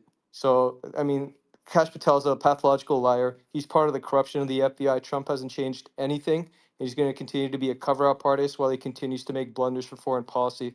It's just amazing to me and fascinating to me that these influencers will come up here with the audacity to claim that he's somehow above the fray and he's going to end human trafficking. He already did a full term, right? He's just in his first administration. He's already been at this 5 months and 4 years now. Nothing's changed. It's still business as usual. So people shouldn't be fooled.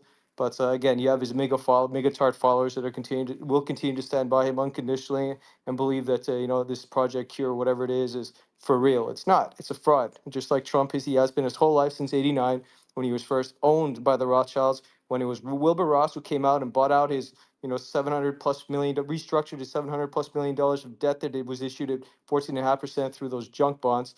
And how did Trump repay him? He made him Commerce Secretary in 2017 when he first took office. And Wilbur Ross represented the Rothschild bankruptcy division. So the Rothschilds have owned Trump since '89. Of course, Ryan's already put out some great stories about who his father was. Now he did so many favors for the Jewish community, built synagogues. He did so many favors for the Jewish community. Tell us like an encyclopedia. Allegedly, on Trump them converted in boys. 2017 anyway. So he's one of them. So don't be fooled. That's all I say is look at the evidence and look at who Katie Johnson was. I put her 30-minute video there. People can judge for themselves if she's lying. It doesn't sound like she is. But again, they silenced her, as they'll silence all the witnesses. They'll all go mysteriously disappearing and shut their mouths. Otherwise, there'll be consequences. Thank you.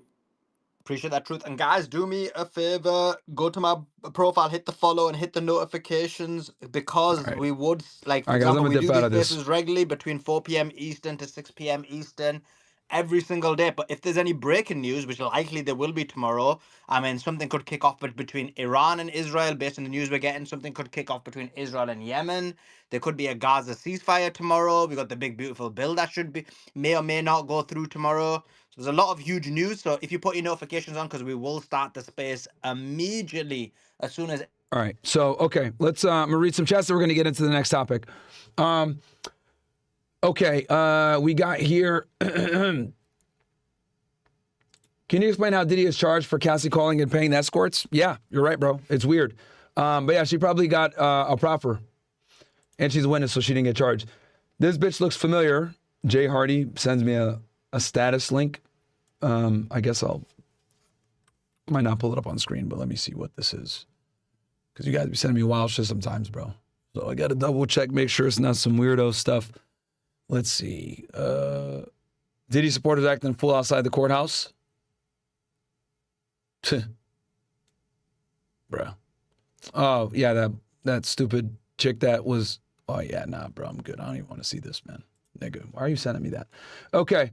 Let's see here. Just for if I send a chat or you ring him, it comes in. Okay. All right, so we got that done. All right, cool. All right, so we got that out the way. And then we got Curtis Leon. He says, where would Diddy serve his time being high profile? Wouldn't that put him in the general population? They could, or they'll put him isolated. I don't know, bro. I think it would be very dangerous for him to be in G-pop. You know, given the amount of money he has and who he is. Yeah, bro. I don't think it's a good idea for him to be in general population. Alboys, would Diddy be able to sue Cassie back? That'd be funny if he hits her for the 30 mil. I don't know if he'd be able to sue her. I mean, he could. You know? He definitely could. Would he win? Who knows? Would he bother? Because it'd be a headache and it would probably be in the news all over again. So, yeah, I don't know. So, okay, cool. Caught up there. All right, let's get into the bill. Okay, let's get into the bill, the big, beautiful bill. Hold on. That's why I think this is a and the biggest complex case for people to say, well, if he now... Oh, shit, this shit's been playing the whole time. All right, you know what? Let's skim through this before we switch 100%. I fucking forgot to keep playing this. It's not even true. They never believed the word Cassie said. Yeah, we still got another hour or so. Never believed the word Jane said. That jury wasn't even out. 1 hour of deliberations, they came and said, Judge, we need to throw juror 25 off because he's not deliberating. That told you there was already a group of people together who were willing to go in one direction or the other. That jury deliberated 3 hours, essentially, before they had conviction or had verdicts, which a fast verdict like that, in my experience, tells me that's clearly a defense verdict. Clearly. They came back today and it was over. It wasn't a strong case. It was a strong case in the media and all the pundits who wanted to say he's a woman beater, which he is. That doesn't equal a RICO charge. No, well, you've been very consistent on that. I mean, given the convictions he's now received, what is his likely sentence? I mean, each count, I think, is a maximum of... Got to give him 2 years. It's a maximum of 10 years on each count. So what do you think you'll get? Yeah, but the feds are different. First of all, he's convicted of procuring a prostitute. If we're going to start throwing music moguls and billionaires in prison for procuring prostitutes, we're going to need to expand the prisons. We're going to have to get, alligator Alcatraz. All these niggas, all these rich niggas, bro, be paying for escorts, man. Fired up. Shit's crazy. But, under the guidelines, he has no criminal records, basically. So he should get the minimum sentence, which is 2 years, and they could screw him over and run him bow-legged and do him consecutively. There's no reason for them to do that. I expect they want to... Hey, guys, do me a favor. Smash that like button, by the way. We got 1,300 likes, man. We got, 3,400 of you guys in here just on YouTube alone, and then, another 15, 16. So we got, 5,000 you guys in here, man. Smash that like button, guys. The clock, the judge is going to give him bail. I don't know why. Got 1,300 likes to get to 2,000. Why they wouldn't. I mean, there's very few people in federal prison right now for these charges. So I would be surprised if he didn't get bail.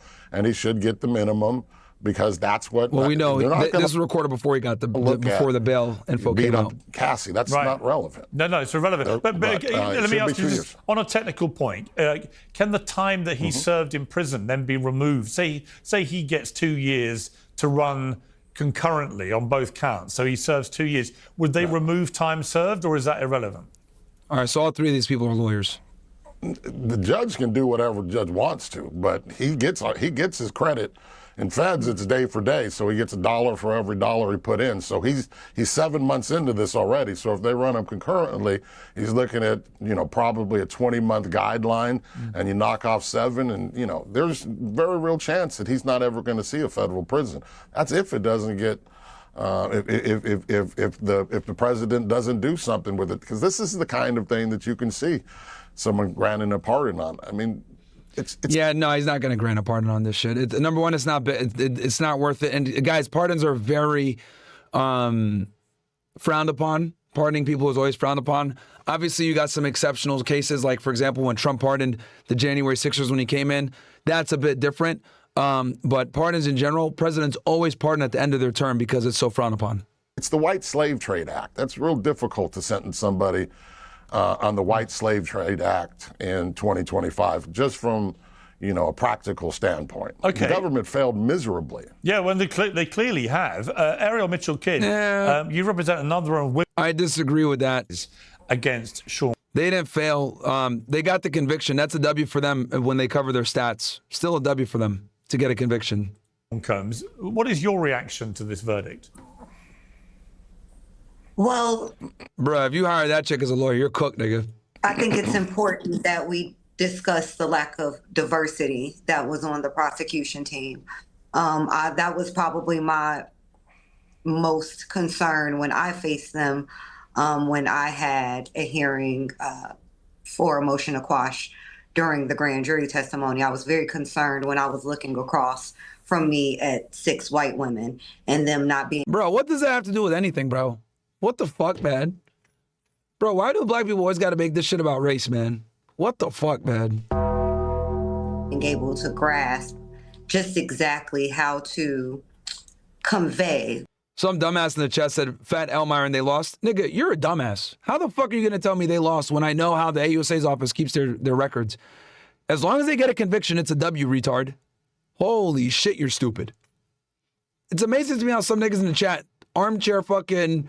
you know, commentators, you niggas don't know shit about this fucking system. Talk about, it's a hell, bro. Nigga, okay, they didn't get him on the biggest charge. They got a conviction. That's all they need for their stat purposes, right? I'm sure it's disappointing because they wanted to get the RICO, but it's still a W for them. He's convicted of 2 counts, 2 serious counts too. Dumb fuck. Flores gifted 5 subs on Rumble. Appreciate you, bro. What has occurred to a jury and being able to relate these things to a jury. Of course, my clients are very shocked at all of this. I am shocked. I'm actually very shocked at how they were able to reach the transportation aspect, but not the other 2 charges, because one kind of flows with the other. Dumbass nigga's name is Cap'n. C-A-P-N. Fat L. Myron, they lost. You're a dumb fuck, bro. This nigga is definitely a fried chicken crusader. Retard. Well, they don't though, really, do they? Because the transportation is that you're transporting people illegally across state lines for the purpose of prostitution. But that doesn't mean there's any coercion. And in fact, they have rejected all the charges which would then lead on to a coercive situation. Piers, no sex trafficking. You can't cut me off and let me not finish my statement. Sure. So here we go. So in reference to, first of all, the bar they have to meet. It's a very, very high bar in criminal court. It is beyond a reasonable doubt. So, of course, it's clear that he did these things, transporting people for prostitution, the prostitutes, like you just said, the Punisher, who you'll have later, and other men who have said they were transported, as well as the women who said, the Jane Does who said they were also transported for this reason. However, when we talk about the coercion, I thought the elements were met.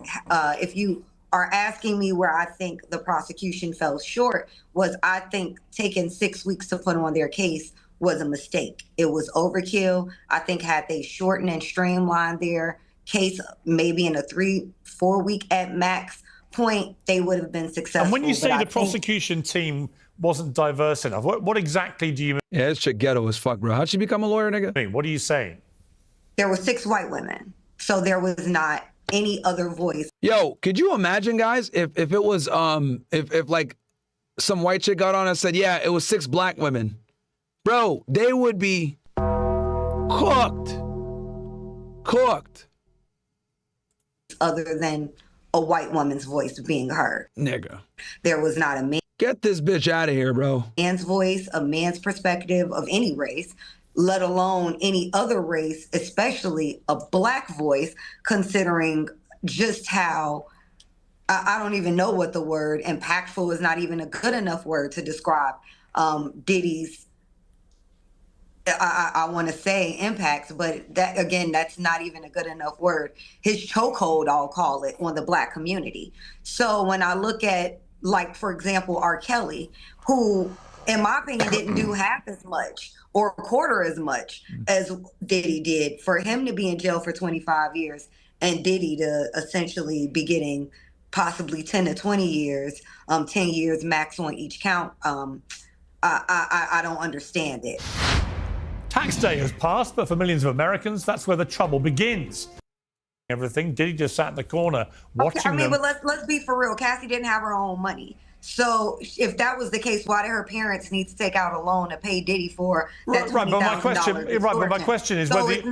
Listen, I'm not saying it's right or wrong. I'm just saying... And this was her thing to Okay, do. but Ariel, you're missing my point. I'm not saying whether it's right or wrong. I'm saying, do you feel like there's a different mood now about these cases? I was about to say, I was trying to get to what your question was, which is, I would hate to think that the application of the law is on the whim of the attitude of the people. So that's what you're implying, that because the wind has changed, there's an inappropriate application of law. And I would hate to think that we live in a society where that is occurring. Okay. Bruce Rivers, I mean, you were very confident. There we go. I like hearing Bruce's opinion. This bitch retarded, bro. That he was going to go down to prison for the rest of his natural life. That is clearly not going to happen. So how do you feel about this verdict? Well, I think the case was overcharged to begin with. And what the defense did in this case, they really focused on the free will of Cassie Ventura. When you have somebody that's a hanger-on, somebody that is getting something out of this, as opposed to somebody who's being forced into something, that's where I think the defense really won the day. And, I was going basically on the sensationalistic nature of the conduct, because it really is bad. But when you really apply, I just tried one of these RICO cases here in Minneapolis on a gang case about a month and a half ago. And it's really easy to prove. But the thing about it is here, the court can use some of this acquitted conduct in sentencing. And so it's the final chapter hasn't been written. I know he may still get a substantial prison sentence, you think? He could. He could. The average person wouldn't, but the average person doesn't have all this other conduct. But how much of that is relevant to what a judge may decide should be a sentence? I mean, I don't think this judge is going to... I mean, the judge, for example, can't bring in the appalling beating video because the statute of limitations is over for that, right? It's not even relevant legally. Oh, sure it is. All the conduct of Diddy throughout this whole thing is relevant. The judge will take into consideration the whole picture of Diddy, not just the offense for which he's charged. He's got what I think he's like 7 months in or something like that. So if you just look at the low end of the guidelines, he's almost got that served. And so a judge may say, this is not what the message I want to send to the public, and the judge very may well, he could sentence him consecutively. I doubt that he's going to, but hasn't the jury told you guys are going to be concurrent? Look, I mean, isn't the bottom line here that the jury seems to have concluded, and we may hear from some jurors, but I've just seen a statement from Cassie Ventura's lawyer, Doug Wigdor. He says, we're just pleased that he still faces substantial jail time, or that remains to be seen. By coming forward with her experience, Cassie has left an indelible mark on both the entertainment industry and the fight for justice. She displayed... This guy, Kappa, says, Myron, don't let your bias turn you into Lyran. Shut the fuck up, nigga. You're a retard. You don't know anything. You are literally dumb. Dumb as bricks.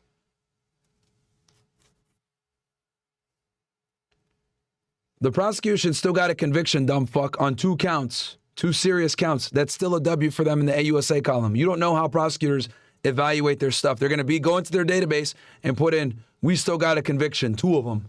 So it's a W for them. If they lost the trial completely and he walked, yeah, that would be bad.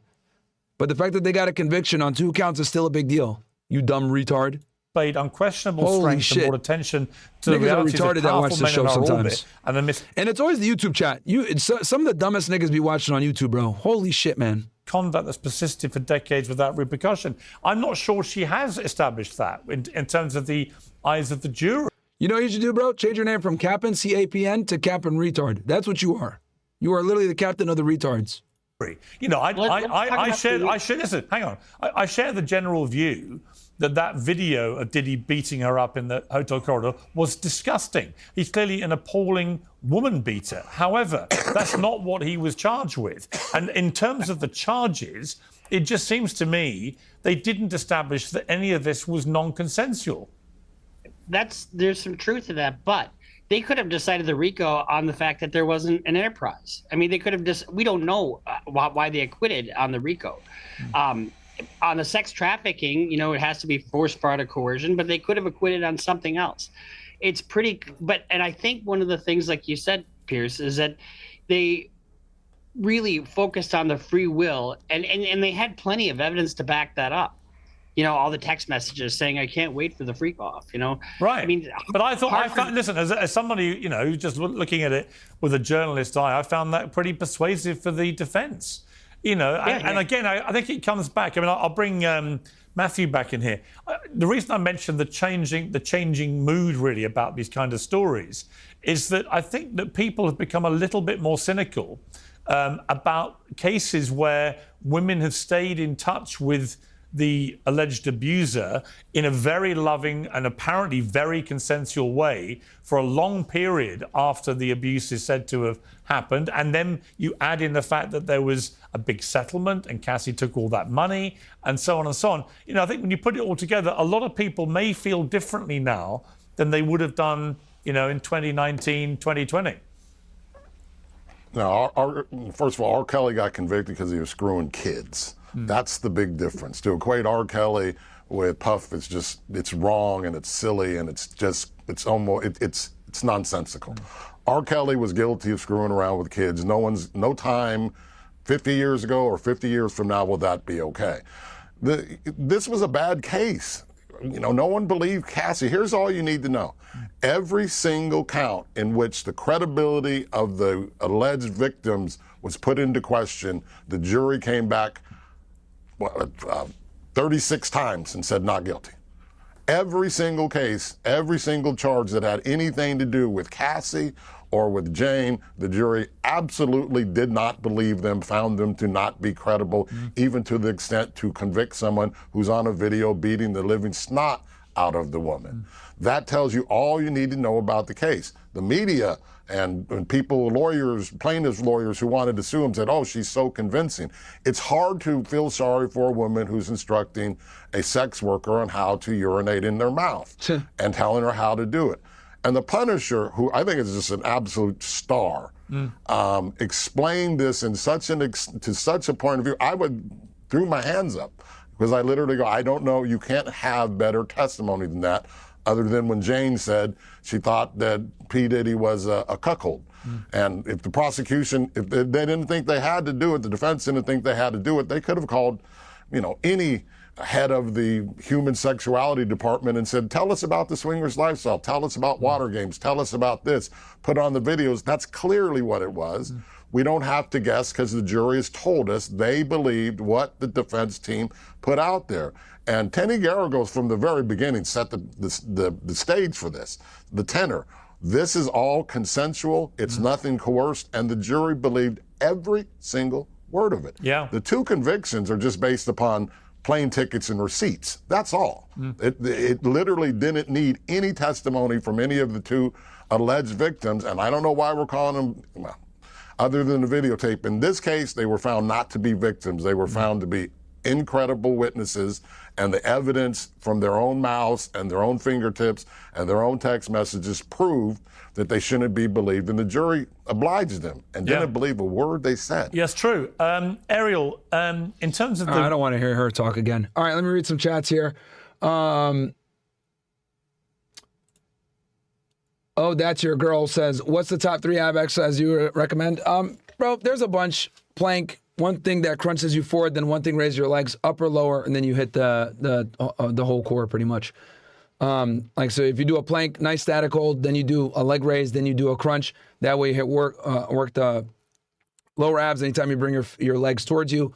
And then anytime you move your torso towards your legs, that works upper abs. Mr. Mikey 788, subscribe for the year. Welcome to the OSS, Mr. Mikey. KG for real says, Shaniqua and Associates looking bitch. The only people who she represents is black women because they're the only people dumb enough to hire her, bro. I'm telling you, man, you go to jail if you hire her. Handsome Frack can be much better attorney than this 304 Holy. Yeah, you know it. KG for real. Bro, she got her titties out too? There's no way she actually practiced law. Bro, I'm telling you, man, these bitches are wild. With Ghost says, if you hire a hood rat female lawyer, just guarantee you'll be convicted of whatever crime you're charged with, bro. I'm telling you, man. And then SLV says, Myron, two things. First of all, thank you for streaming on YouTube. Unfortunately, it's the best place where I can just work and hear you, which is most of the time. Secondly, hear me out. Instead of kicking out all aliens, let's start a program where they get to catch 50 pedos and earn their stay here and call it Alien vs. Predator. Also, the YouTube chat's filled with a bunch of brainless dudes. Yeah, bro, broke brainless dudes. I know, a lot of idiots in YouTube chat. I know.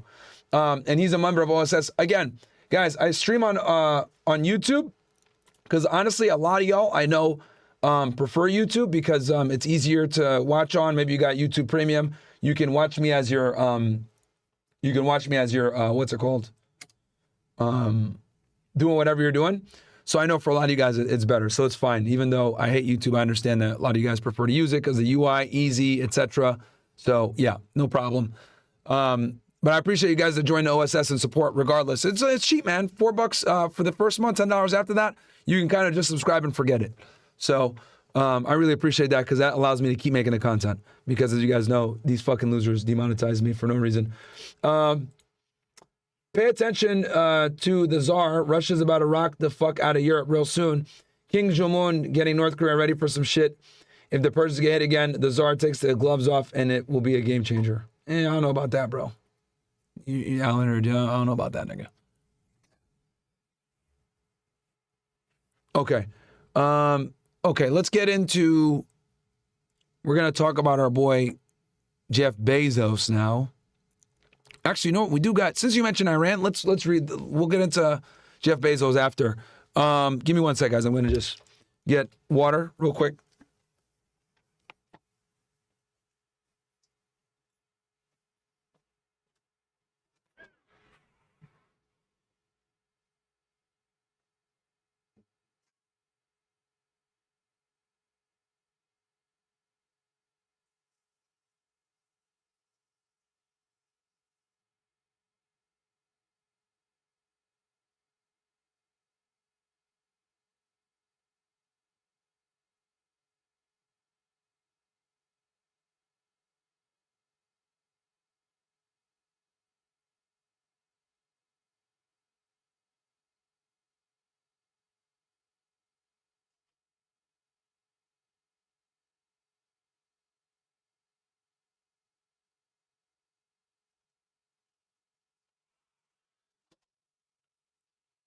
All right. All right, let's see what's going on here with Iran. Then we're going to get into your boy Jeff Bezos.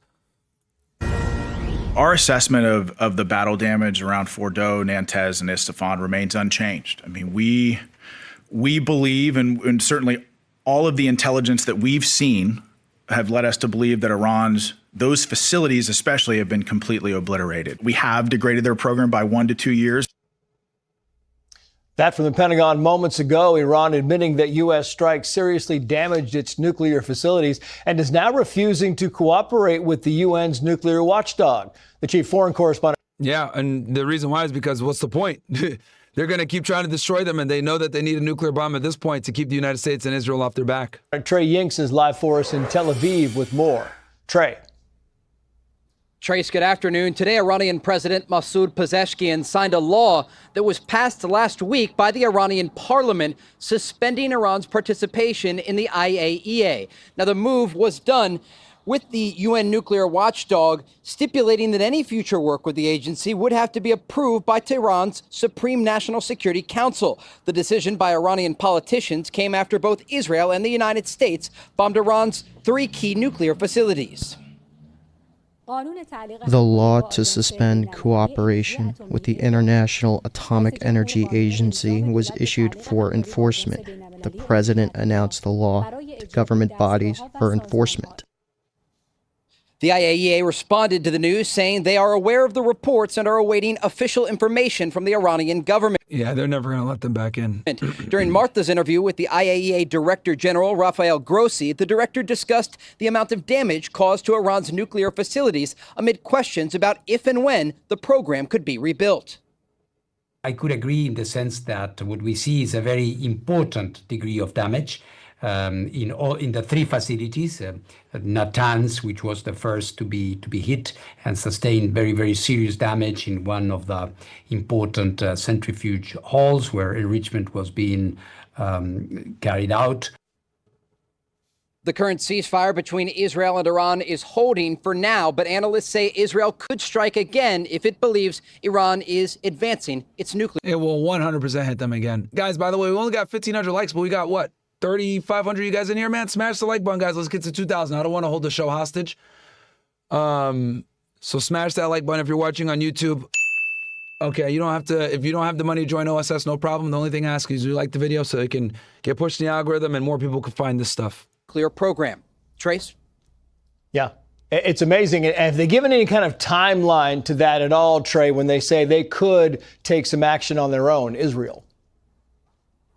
Absolutely. They're waiting for the battlefield assessments, trying to understand just how much damage was done to these facilities following the American strikes that were ordered by President Trump. We know there was a significant amount of damage, but the reality is many of these centrifuges are deep underground, now buried by dirt and rubble. And so the Israelis are looking for that information, but also preparing for the possibility that Iran could launch more missiles into Israel. Air defense systems across this country remain on high alert. Trace? Trey, we'll get back to you as the news warrants. It's now late evening in Tel Aviv.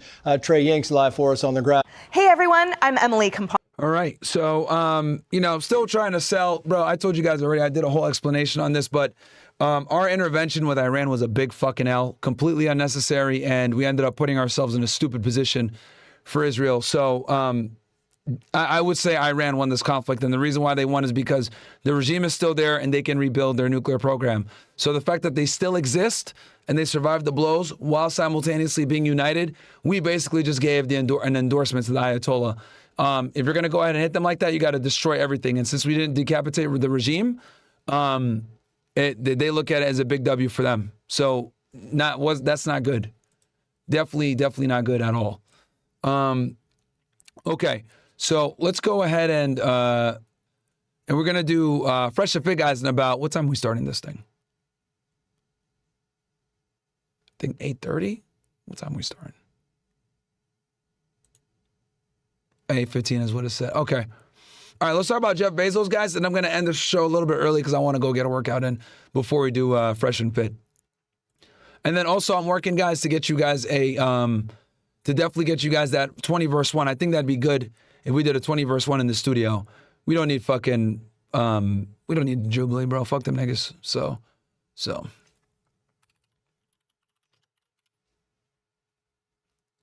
right. Let's get into your boy, Jeff Bezos. So this is crazy. New, Jeff Bezos, 61, and Lauren Sanchez, 55, officially get married, spending an estimated $50 million on the wedding. The wedding took place at the San Giorgio Maggiore Island in northern Italy. An insider who spoke with Page 6 says Sanchez was wearing jewelry which was worth in total an estimated of $20 to $30 million. Her engagement ring alone is an estimated 20 carats worth about $2.5 million. Guests at the wedding included the Kardashian family, Bill Gates, Oprah Winfrey, and many others. Bro, that is nuts. I don't know, it carries everything I've walked through to get here. Bro, this shit is crazy, man.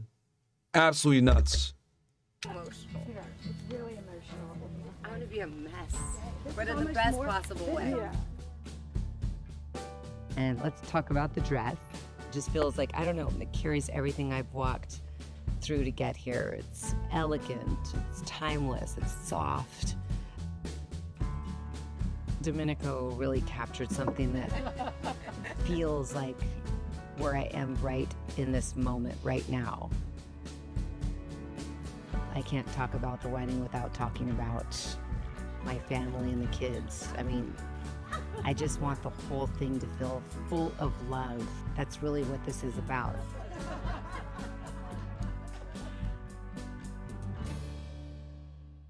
It's like so emotional. Yeah, it's really emotional. I want to be a mess, but in the best possible way. Yeah. Bro. And let's talk about the dress. It just feels like, I don't know, it carries everything I've walked through to get here. It's elegant, it's timeless, it's soft. Domenico really captured something that feels like where I am right in this moment, right now. I can't talk about the wedding without talking about my family and the kids. I mean, Yeah, bro. This is nuts. Hold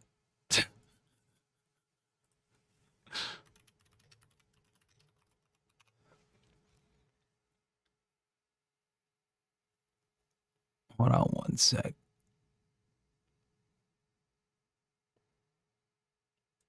This is her on The View. Emmy Award-winning journalist and philanthropist Lauren Sanchez is adding author to her impressive list of accomplishments with the publication of her very first children's book, The Fly Who Flew to Space. Please welcome I think this chick is also Lauren a pilot. Sanchez. I wonder what her net worth was before she married this guy. Let me look here. Let me see if she had money before she got with him. Lauren Sanchez, net worth. Before, see, it comes right up. Let's see here. So before marrying Jeff Bezos, Lauren Sanchez had an estimated net worth of $30 million, according to multiple sources. This wealth was accumulated through her successful career in media, including her work as a news anchor and host in her most entrepreneurial venture, Black Ops Aviation Aerial Film and Production Company. And then you compare that to Bezos' net worth, $237 billion. Crazy, bro. So look, I'll tell you this. That's quite a bit of money, $30 million. But bro, I mean, let's see. Did he get a prenup?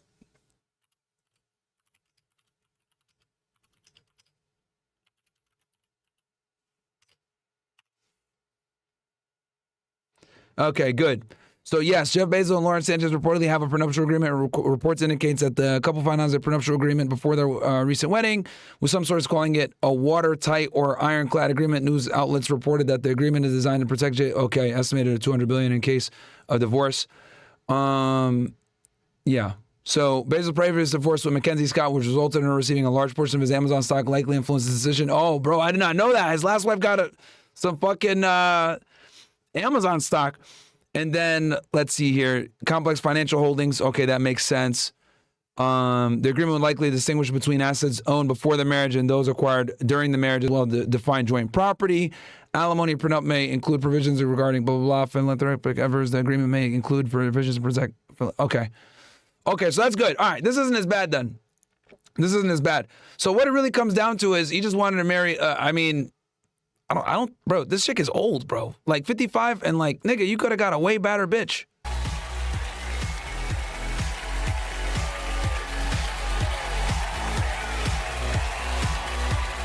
$200 million to get this? Yeah, I'm a little nervous. $200 billion? I have to tell you, it's so funny. My hand was shaking back there, and my sister looked at me and she goes, you're not auditioning this time. You're a guest. Yeah, you guys can see the surgery and the makeup. That's right. You're the last time auditioning For together. your information, Lauren auditioned for this show twice, and the powers that be decided no. 1999? Bruh. Damn, these bitches are old, bro. Not getting the job, but look at you now. I don't think that you 1999. needed the job. No. And somehow you haven't aged a day. First time I did it, I think it was like 20-some years ago, super young. I think they were replacing Debbie Matenopoulos. I'll tell you guys this. For 55, she looks good. For 55, she looks good. But, I don't know, man. I don't know. I mean, maybe she has a great personality. That's what Jeff Bezos liked. But, you know, this is the thing, right? Because, who was it? I think it was Demetrius Rapp sent me a chat yesterday where the top comment, right, on there was a post about Jeff Bezos marrying this chick. And some chick commented, oh, see, ladies, see what's possible? Don't let these podcasters get you down. You can find yourself a man later on in life. And here's the problem. What's going to happen is because women are retarded, they're going to go ahead and they're going to use this, right? This the fact that this chick got married to Jeff Bezos to rationalize and justify their poor behavior when it comes to, you know, them not being able to find a guy or be taken seriously by men. And they're going to say, oh, well, you know what? My millionaire's out there. My billionaire's out there somewhere. Look at her. She was able to get Jeff Bezos. So the problem with a lot of this stuff is it sets really bad precedent, because you guys got to remember that with women, they go off of what's probable, not what's possible and not what's probable. So we already see these fucking dumbass ratchet hoes saying, oh, yeah, she got Jeff Bezos, so now I could go ahead and get a millionaire myself. So we're going to see really bad precedent set here. Now, I'm glad that he did the fucking prenuptial agreement. He learned his lesson from his last chick, because it looks like she got some Amazon stock, so she's probably a multi-billionaire herself just off this guy. So it's good that he did that. And then also the other good thing too, which I guess is good for him to a degree because it would make her more likely. Since she's coming in with money herself, $30 million, even though her money wouldn't be in risk whatsoever marrying him, she has money, so she understands, okay, I got money too. I understand why you want to go ahead and protect your assets. So I get that, because she's going to be far more, amenable to like signing the prenuptial agreement because she's coming with some money as well, which I guess that could be a plus. But, 55, bro, damn, man, this bitch old.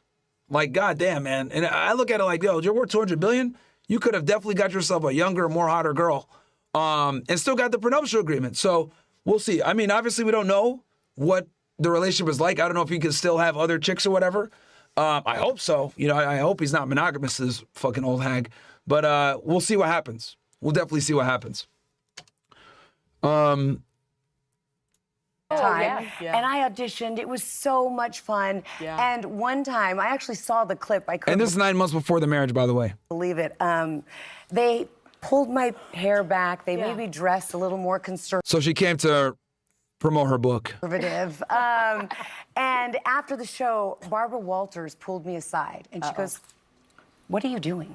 And I was like, "What do you mean?" She goes, "If you're going to go down." And guys, the thing is, I know some of you guys are saying, why'd they get married? I get it's for her, bro. 100% for her. Was she married before? Let's look this chick up. Let's see if she had been married before this shit. She had to have been married before. Let's see.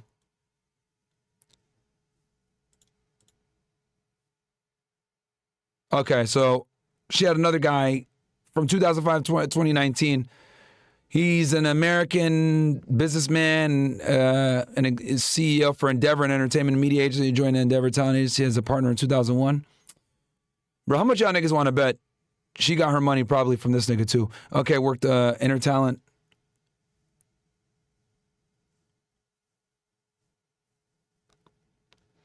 So yeah, so she was married before for a long time to this guy from 2005 to 2019. Yeah, bro, 100%. 100% she got some dough from this guy. Because she was in broadcasting first. And she married him 2005. She got 2 kids. 2018 and had an affair with businessman. And oh shit, she cheated on her, Ben? Bruh. While each were married to other people. Okay, Mackenzie got released a joint statement that they would seek a divorce after 25 years. Okay, damn, she cheated. Bro, that's a even nigga. Wait, what? I mean, they might have been separated. Who knows if they were separated before? Because in 2018, so they're probably already separated at that point, and they got divorced in 2019 officially. But still, that's fucking weird. But yeah. So yeah, so this dude was definitely had some dough as well. Hypergamy chat. React to this clip about Jeff Bezos' wife. It's about her ex-partners.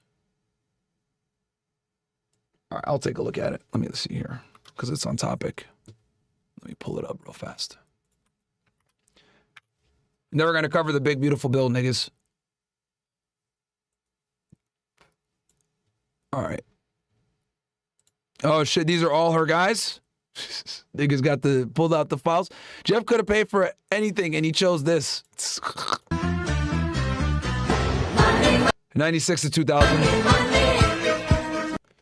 2000, 2001, Tony Gonzalez. Oh, yeah. So they were together for a year. Oh, Derek Fisher? Bruh. 2000, 2001. Henry Simmons. Bruh. Okay, that's the guy that she actually married. They were together for a minute. And then Bezos now. Bruh.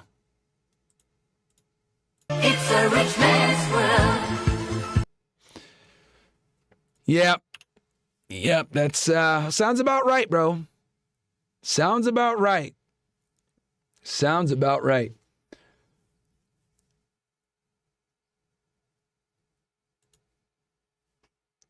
Cam Cook says, Myron, apologies for getting you mad, nigga. It was all fun. I love what you do. Been following since you started FedEx. Keep it up, Ninja. Now, I appreciate that, bro. But like I said before, like you're over here talking out your ass saying that it's not a W for the prosecution. Like I literally know AUSAs where they would consider this a W regardless. So like when people say dumb shit like that and they don't know what's going on, that's where I get annoyed. Because it's like, bro, you're literally pushing out fake information. Like I literally know AUSAs where if they get some of the counts on the trial, it's still a W for them. So that's why I was like, what the fuck is this nigga talking about? Silver Slaps. Did you see Megyn Kelly's reaction to the Diddy verdict? No, I didn't. Why? Does it matter? She's a retard. 50 mil for a wedding? Why does that smell like money laundering? Because ain't no way. Bro, they spend that money. Ed Polo says, hey, Myron, I signed for the year, but it shows that I'm only subscribed for a month. Can you help me, please? Refresh your page. It'll probably fix it, Ed Polo. Andrew Graff says, that's not the real Jeff Bezos. Jeff Panda I Bezos has been executed and replaced. All right, man. Redskin Trucker says, 10 just became a member now. Shout out to you, bro. Welcome to the OSS. JP Pico says, would you say that the result of the case for the AUSA is more hurtful to their public image / public perception versus in the government itself? I mean, yeah. I mean, it's not going to hurt them government-wise. It's still going to be a W for the AUSA's office. It's not going to affect their stats. Now, public image, they didn't, get the RICO, but it's still a W altogether. Unforgiven with the gifted sub. Thank you so much, bro. I appreciate that, my friend.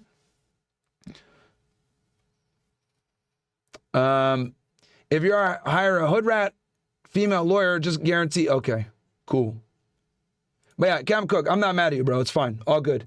Just like I said, I just dislike it when people push out misinformation. Because the AUSA's office, this is not going to hurt their record. They're still going to have their 98% conviction rate. You know what I mean? Or 99% conviction rate. So it's still a W for them. That's what I'm trying to explain. Shout out for all you do, Myron. And all you broke bums on YouTube, like the fucking video. Yes, all you broke niggas, like the video. We got, let's get to 2,000 likes, goddammit. All right, yeah, dude. So, look, Bezos got all that money. He could have just like dated this chick. I don't know why he married her. There was no need to marry her. But I guarantee you guys, he married her to make her happy.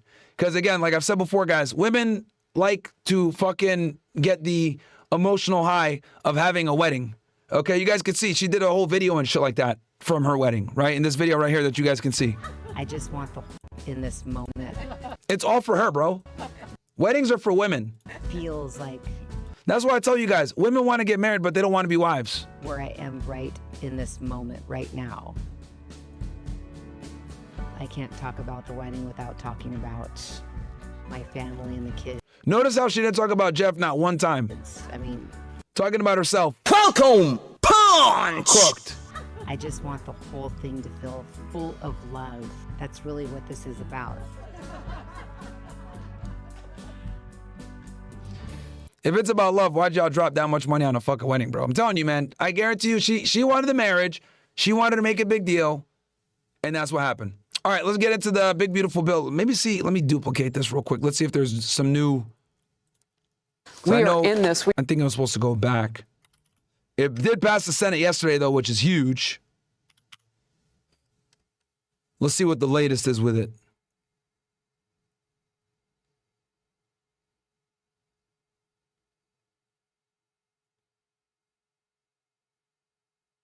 Okay, so it did clear the major hurdle.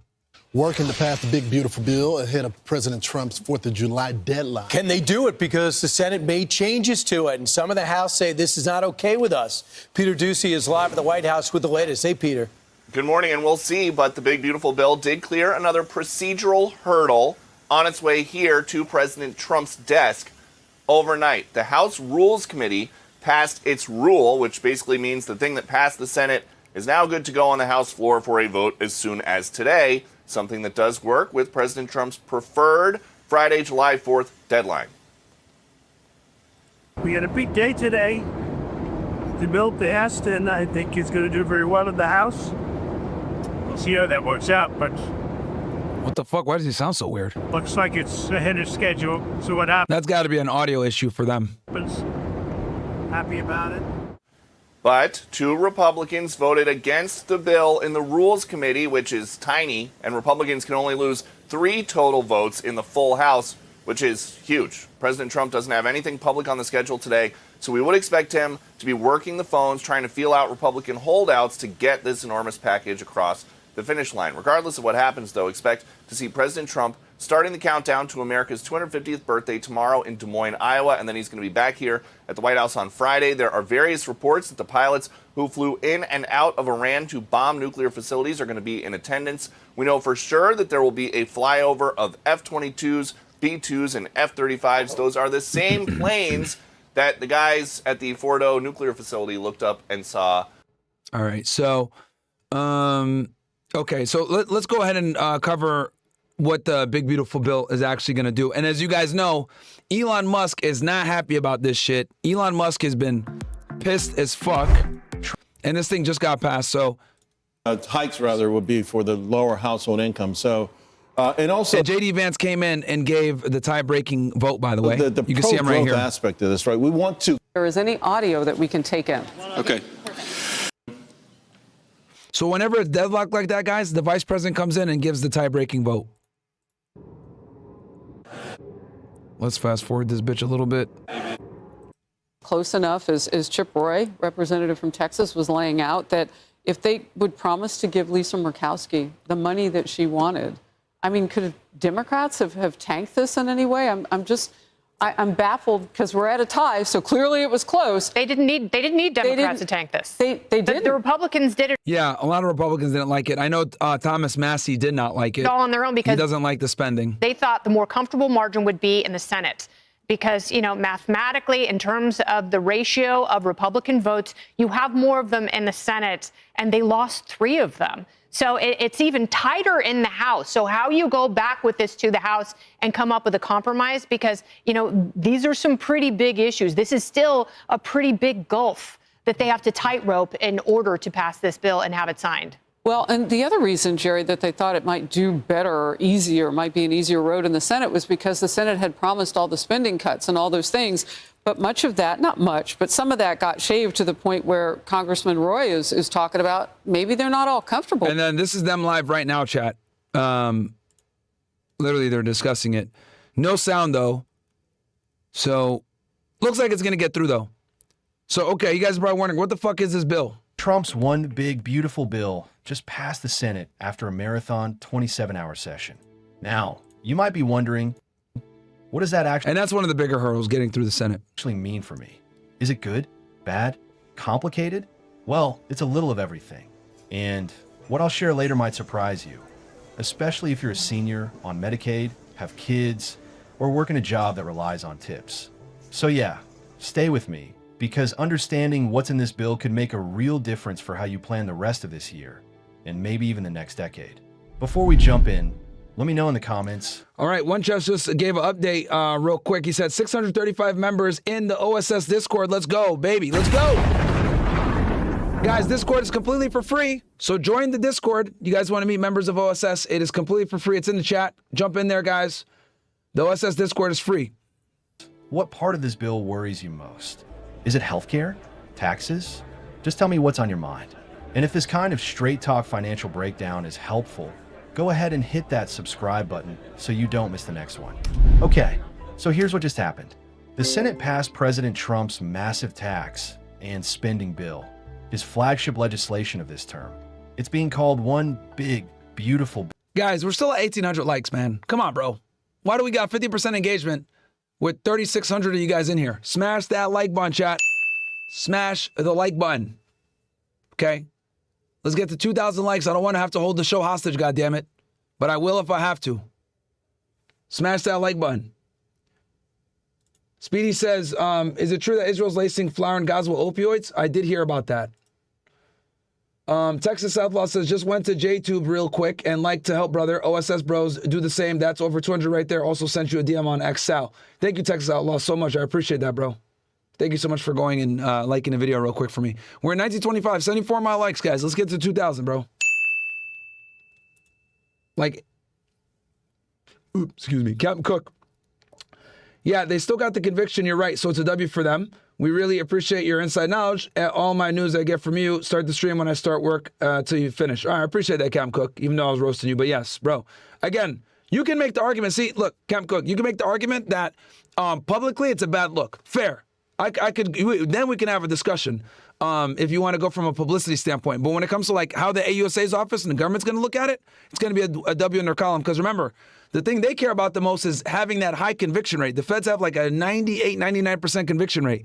So as long as they're able to maintain that conviction rate, they don't care what they convict you of. They just need to convict you of something. Now, if we want to talk about image and publicity and the fact that they lost the RICO part or they lost the sex trafficking, the more serious charges, we can have a discussion on that. But honestly, at this point, maybe in the public eye, you can make that argument, but like when it comes to AUSA's office and the government, bro, they're still going to be cheering. I guarantee you, Maureen Comey and all those AUSAs, they're at the bar right now drinking. I guarantee y'all, they're having a drink right now as we fucking speak.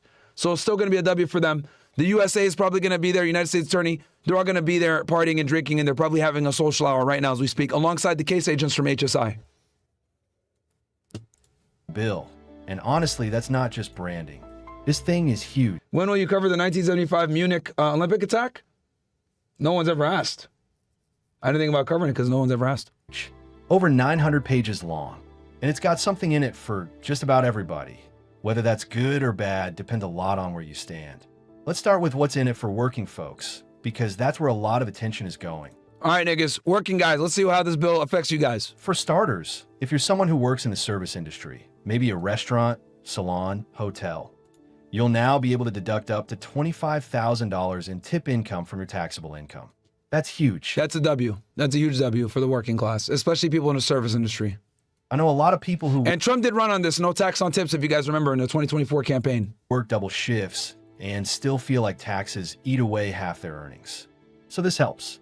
But there's a catch. If you make over $150,000 as an individual or $300,000 as a couple, the benefit starts to phase out.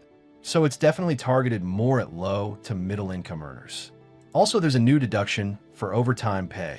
And also, Cam Cook, thank you for being a member of OSS. I see that a lot of you guys are in OSS, but you guys watch on YouTube, and that's exactly why I still stream on YouTube, because I know a lot of you guys prefer it. So for those of you that come over and support on OSS, even though you prefer to watch on YouTube, I appreciate that, because you guys know YouTube is fucking, shafting me. Clearly, there's some bias here. Man, if I could tell you guys all the story behind the scenes, you guys would fucking lose your minds. But that's a whole other, I'm not here to fucking complain about that shit. It is what it is. Maybe one day I'll reveal it to you guys, or I'll do it on OSS only, not on YouTube. But thank you guys. Just want to say that. Same deal. If you're putting in those extra hours, you can write off more of what you earn. That's something folks have been asking for years, especially with inflation, making everyone stretch their paycheck a little further. And guess what? There's a new senior deduction too. If you're 65 or older, you may qualify for a $6,000 bonus deduction. That's up from the $4,000 version the House was originally considering. It starts phasing out for individuals who make over $75,000 or couples over $150,000. But still, if you're on a fixed income, every bit helps. Now let's talk kids. If you have a child born between 2024 and 2028, they could get something called a Trump account. It's a government-seeded savings plan with a $1,000 deposit, meant to grow over time in an index fund. It's not cash you can spend now, but it's a financial head start. Also, I think this is with American cars, if I'm not mistaken, this deduction for cars, which is good because, it's going to incentivize people to buy American. And for families who never had the means to open a 529 or brokerage account, this could be a pretty powerful tool. It's automatic too, no application required. That part's nice. Also, a lot of people have asked, what about auto loans? The bill includes a deduction for interest paid on certain U.S. assembled auto loans. There you go, told y'all. Which that's good. Ford, Chevy, etc. Capped at $10,000 and doesn't apply to every loan. But if you bought a car recently, it might be worth taking another look at your paperwork come tax season. So, on the surface, this all sounds pretty good, right? But, and this is a big but, there's another side to the story. Because to make room for all these tax cuts, the bill cuts spending. And not just a little. We're talking about deep cuts to programs like Medicaid and SNAP, which is a supplement. Okay, and this is what has a lot of the Democrats up in arms. Supplemental nutrition assistance program, commonly called food stamps. So here's what's changing. First, Medicaid. The bill adds a new federal work requirement for adults between 19 and 64 who don't have a disability. You'll have to prove 80 hours a month of work, volunteering, or training. And unless you have a child under 14, the exemption for parents no longer applies. A lot of folks will be caught off guard by that one. Also, eligibility checks now happen every 6 months instead of once a year. That sounds small, but in practice it means more paperwork, more deadlines, more chances to get kicked off coverage for missing a form or deadline. And when you combine all of that, the Congressional Budget Office estimates that nearly 8 million people will lose Medicaid by 2034. That's not nothing. And then there's SNAP. Some of y'all niggas are cooked. Similar work requirements, but with a new twist.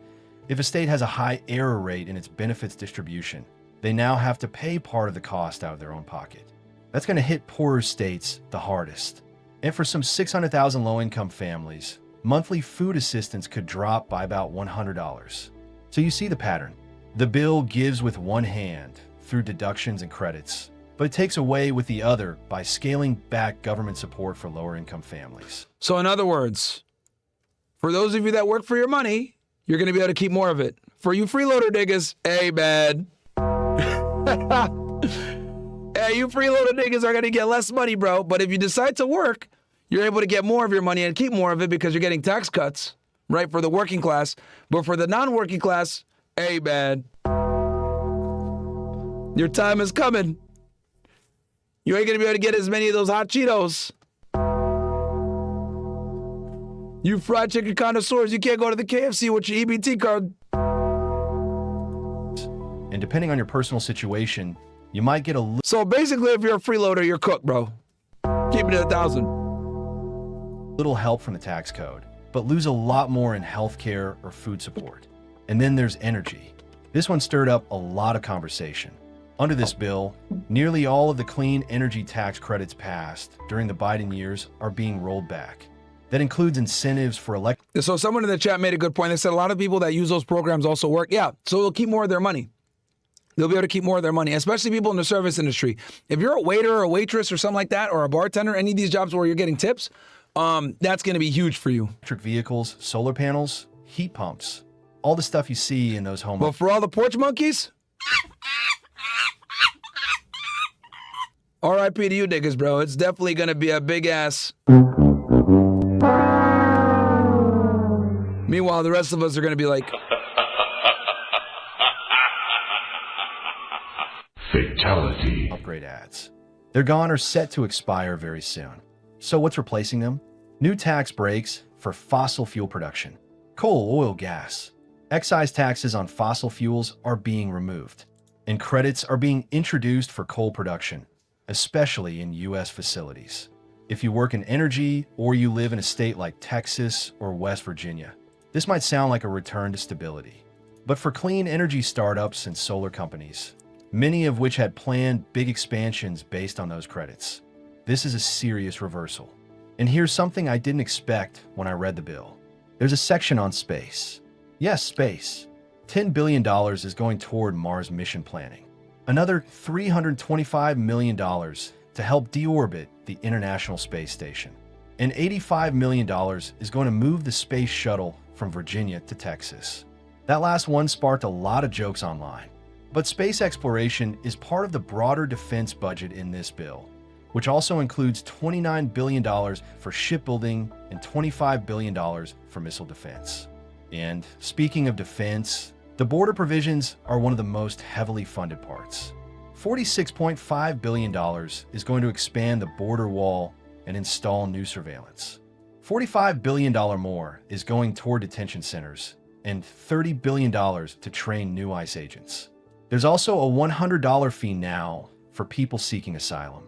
So, while the tax cuts are getting most of the headlines, this bill is also massively ramping up funding for military and immigration enforcement. That's a pretty clear reflection of the current administration's priorities. But here's the part that a lot of people are still wrapping their heads around: the cost. The Congressional Budget Office estimates that this bill will add $3.3 trillion to the national deficit over the next 10 years. Some estimates, once you factor in interest and extended provisions, say it's closer to $5.3 trillion. Though, supporters say it's worth it.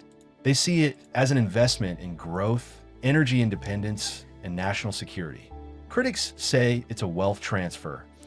And guys, this is probably going to be Trump's biggest bill that he passes while he's in office. That's why he's pushing to do it now before the midterms, because the Democrats are going to take the House back, man. It's going to be hard for him to get anything done. So there's a reason why he's trying to push this thing before July 4th.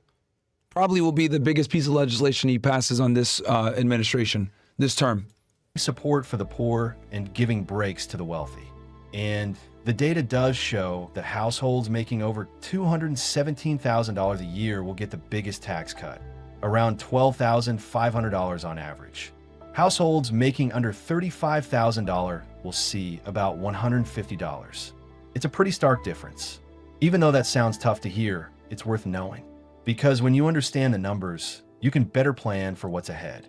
One more thing before we wrap. There's still one. Yeah, AOC is 100% going to run in 2028. It's either going to be her or Bernie. But I predict she'll run for president. She'll have Bernie as her running mate. That's what I predict. 2028. And then I predict J.D. Vance is going to run in 2028 on the Republican side. I think Thomas Massie should run. I tweeted at him. I said, bro, you need to run. You'd get a huge amount of supporters. And I do think he'd beat J.D. Vance if he ran. But he's not going to do it. Running for president is going to be tough. One step left. The House has to approve the Senate's version. If they do that without changes, the bill heads straight to President Trump's desk, maybe even before the 4th of July. Yeah, that's the goal. But if they make edits, the Senate has to reconvene. And with lawmakers heading home for the holiday, that could slow everything down. So now you're probably thinking, what does this mean for you? Well, if you're a senior, you might want to look into that new deduction. If you're a tipped worker, keep records of your tips this year.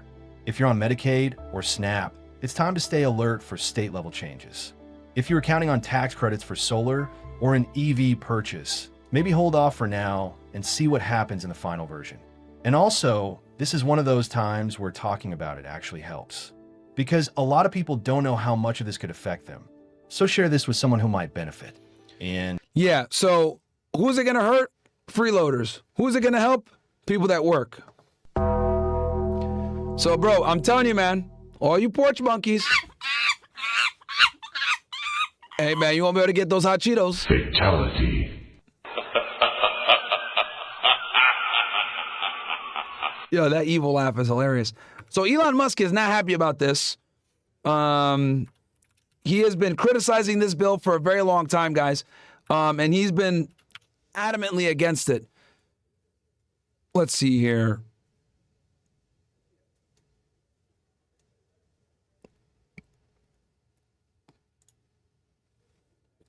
President Trump and Elon Musk have reignited their feud over Trump's legislative agenda, also known as the Big Beautiful Bill.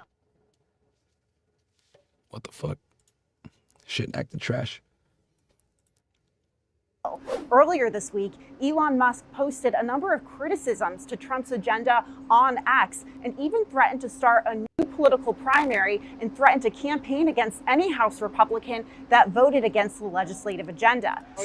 Yeah, he donated money to Thomas Massie, endorsed Thomas, or he said he was going to donate to Thomas Massie, or he did, if I'm not mistaken, because he hates this bill. And obviously Trump fired back. He's losing his EV mandate, and he's accepted. So he's mad about the EV mandate, according to Trump. Said about things, but he could lose a lot more than that. I can tell you right now. Hey, Elon can lose a lot more than that. I think what's going to happen is Doge is going to look at Musk, and if Doge looks at Musk, we're going to save a fortune. Thank you very much, everybody. I don't think he should be playing that game with me. Musk is showing no signs of letting up, even vowing to. I'll tell you guys, Trump is the most entertaining president in American history. Help President Trump by far. Critic in Congress, Congressman Thomas Massey, who Trump has vowed to oust from his seat. Yeah, he hates Thomas Massey. I like Thomas Massey because Thomas Massey doesn't take $1 of AIPAC money, bro.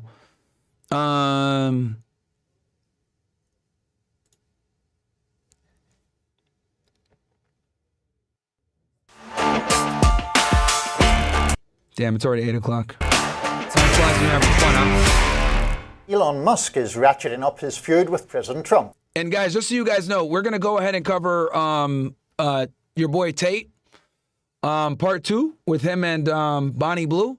And we'll also cover some of the Diddy stuff. You guys will be able to hear Fresh's take, Bill's, Mo. So we'll talk about that with them as well. Let me see how far along these guys are. Vowing to support one of the president's arch nemesis, Congressman Thomas Massey. Musk had posted on X that he would primary any congressman who campaigned on reducing government spending, but still voted for Trump's big, beautiful bill.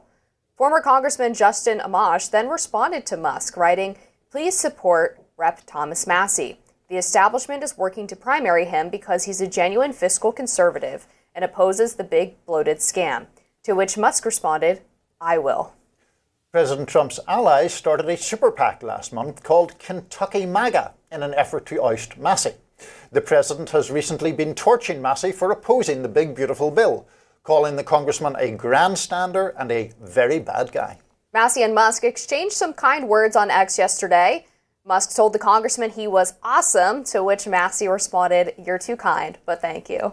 A large part of my job is to keep governments from screwing things up for the engineers and entrepreneurs who do make this world a better place. I don't think enough people appreciate the contributions you and your teams have made to civilization." Goodness me. The president addressed his ongoing beef with the tech titan yesterday. Let's take a look at that. We might have to put Doge on Elon. You know what Doge is? Doge is the monster that might have to go back and eat Elon. Wouldn't that be terrible? He's upset that he's losing his EV mandate, and he's very upset about things, but he could lose a lot more than that. I can tell you right now. Well, that was really cute with Elon and Thomas Massey sitting in a tree. Unbelievable stuff. You're awesome. No, you're awesomer. Oh, mad stuff. The things you've done for civilization. For civilization, no less. Not merely the United States or the world, but civilization. Look, I guess it's interesting in Massey's case, the threat to primary him for Trump, the threat, or the promise rather, to defend him from Elon Musk. I did look up Massey's campaign spending, and the last 2024, he had a primary that he won easily, and then he had the most tokenistic of opposition in the general election, which meant that he spent a grand total apparently of $1.3 million on his re-election campaign. So a Trump super PAC against him, or Elon Musk's largesse for him, could certainly make it a rather more big spending Kentucky race, I suppose. Sure, and he's been raising a lot of money organically since Trump has attacked him. The way he described it to me last week was there's been 3 volleys in their sort of feud that's been going on, although he talks about it in a very funny, sort of like nonplussed kind of way. But he said in the first volley he got $300,000+ from donors. The second one, I think he said he got $50,000-$60,000 in the latest, or $70,000, and in the latest one, he's received $130,000. So he's already pulled in more than $500,000 just every time the president attacks him. Sure. And the big challenge in Kentucky is that Kentucky is a state of sort of maverick voters. They are not straight line Republicans. And Senator Rand Paul as well, right? Exactly. I mean, Yeah, Thomas Massey, Rand Paul, these guys are all libertarians, chat. Okay, they're all libertarians. So libertarians tend to be a bit more central on certain things, right? It's more focused on like the utmost liberty for people, less spending, non-interventionalism, especially when it comes to foreign affairs, stuff like that. They like Thomas Massey's position on ending foreign wars, and frankly, AIPAC has been going after him since 2012. Yep, because he's like the only congressman, I think like him and maybe 1 or 2 other people are like the only ones that don't take money from AIPAC. they don't love that the. And we know that our government is run by them boys. And if you guys don't believe me, Kennedy, let me show you guys. I got a video here. Let me show you guys this excellent video that your guy Brett made real quick. Actually, you know what? I'll do you one guys even one better. I want you guys to be able to see this shit. Oh man, here we go. Hold on, we'll go full screen on this thing. Because we've been an occupied government for a very long time, niggas. John F. Kennedy was anti-Israel having a nuclear bomb. He was not a fan of Israel. He did not like Ben Gurion. Ben Gurion lied to him, said that they don't have a nuclear program when they really did. When he sent inspectors in, he had like a fake nuclear facility set up that was not real. JFK knew this. He hated it. So him and his brother effectively worked to not only get AIPAC, he tried to get them to register in NEFERA. This was his brother, Robert F. Kennedy, RFK, and John F. Kennedy was trying to get the nuclear inspections. The next thing you know, both of them end up dead and assassinated through peculiar means. We'll just say it that way. So Israel ends up getting a nuclear bomb shortly after John F. Kennedy was killed in 1963 because the president that came in and replaced John F. Kennedy was this guy right here, Lyndon B. Johnson. You can thank him for the unequivocal support of Israel that we currently exercise now as part of our foreign policy. Lyndon B. Johnson was the first president to come in and basically have this, we're going to give Israel whatever they want. Foreign aid tripled pretty much under his reign. We stopped the nuclear inspections. We stopped making them register in NEFERA. And Lyndon B. Johnson was the beginning of a very pro-Israel America. And ever since after Lyndon B. Johnson, we've adopted this very unequivocal support of Israel, and they're our greatest ally. Boom. Get in there, ninjas. Shout out to my guy, Brett, making good stuff, man. We're posting these clips all the time for you guys, by the way. So make sure to show some love. But yeah, dude, our government is occupied. And Thomas Massey talked about this, and that's why AIPAC, they've been going after him for years, bro.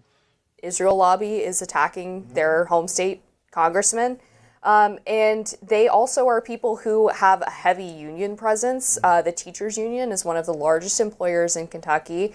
They are people who, for a long time, were really Dixiecrats before coming over to the Trump camp. So this is a pretty movable and flexible coalition that we're talking about here. The idea that they can just find this like MAGA rah-rah state senator that's going to take out Thomas Massey is, I think, a fundamentally flawed political strategy. And a lot of people like Massey, especially since Israel is so unpopular right now. And he was one of the first people to break this on the Tucker Carlson podcast, I think last year, where he mentioned how people have like an AIPAC handler, which is fucking crazy for him to say some shit like that.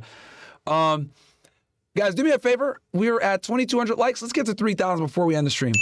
3,000 ninjas. Let's get to damn near 100% engagement on this thing. I think that that is the case, even if Trump continues to sort of aim his fire at Massey. I mean, obviously, I take the point that Massey has had a fundraising surge as a consequence of those attacks. But even if Trump continues to place himself very much oppositionally to Massey, the only your thing I bet would be that those sort of unusual political contours to Kentucky would enable Massey to survive. I think this is different than a Bob Good situation in Virginia. And I mean, the other problem of this, sort of the elephant in the room, is that Trump will notice if this challenge is not going well, and he won't stick with it. He cares very much about his record when it comes to endorsements. And if the primary comes inching up and Trump's chosen horse is not performing well, he could very well back out of an endorsement and choose to back Thomas Massey again. He's done this before. Real quick. SL says, Myron, hear me out. There's no such thing as golden pussy. All right, fair enough. I agree. Because out of every 20 to 40 women, only one might have it. Yeah, fair. Coco Manny says, yo, Randy Fine just launched his own show on Rumble. All of a sudden, he loves free speech. Yeah, bro, fuck that nigga, man. Randy Fine is definitely one of them boys calling for censorship. Castle Club Clan, shout out to you, bro. He sent in $1 on OSS, but he said, I just sent the Rumble user Mike J. Beasy an annual subscription to the OSS. Hopefully it worked. If anyone wants a gifted OSS membership, send me your email to Bama Sparks 1984.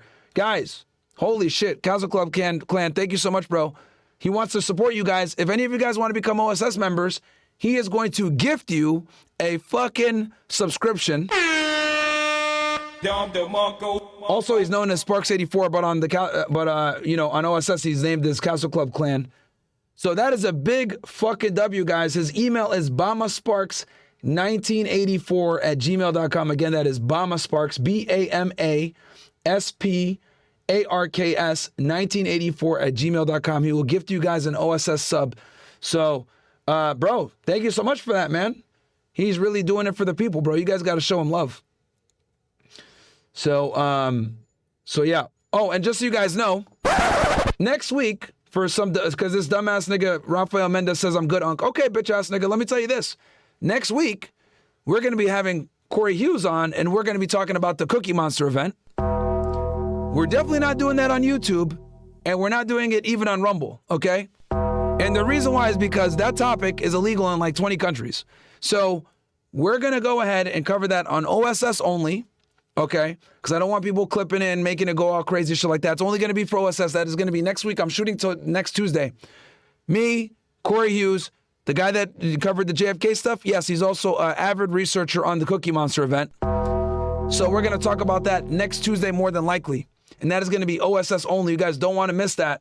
So for the Rafael Mendez guy that said, oh, yo, we good on... All right, nigga, well, you're not going to be able to get into that stream. Okay, that is going to be an OSS exclusive with Corey Hughes. Because a lot of you guys ask me all the time, bro, Europa. Okay, nigga, we're going to give you guys Europa for real with Corey Hughes talking about it. Mr. B, since living, I've been hating them able-bodied freeloaders. Sometimes my fridge will be empty and I couldn't ask for government help because I earn too much, while the baby factory freeloaders have been receiving food stamps and shit with my taxes. Time for them to fucking work. Hopefully moving makes them lose weight as a bonus. Hey, bro. That's facts, Mr. B. That's facts, bro. Since living alone. Okay, got you. Full message or after, depending on reading order. I got you, Mr. B. We got you. We understood what you were saying. But yes, guys, again, if you guys want to get gifted a sub, send an email to BAMASparks1984. BAMASparks1984@gmail.com. I'll keep it up on screen for you guys if you guys want to see it. Matter of fact, let me see here because it only shows up if you're watching on OSS. BAMASparks1984@gmail.com.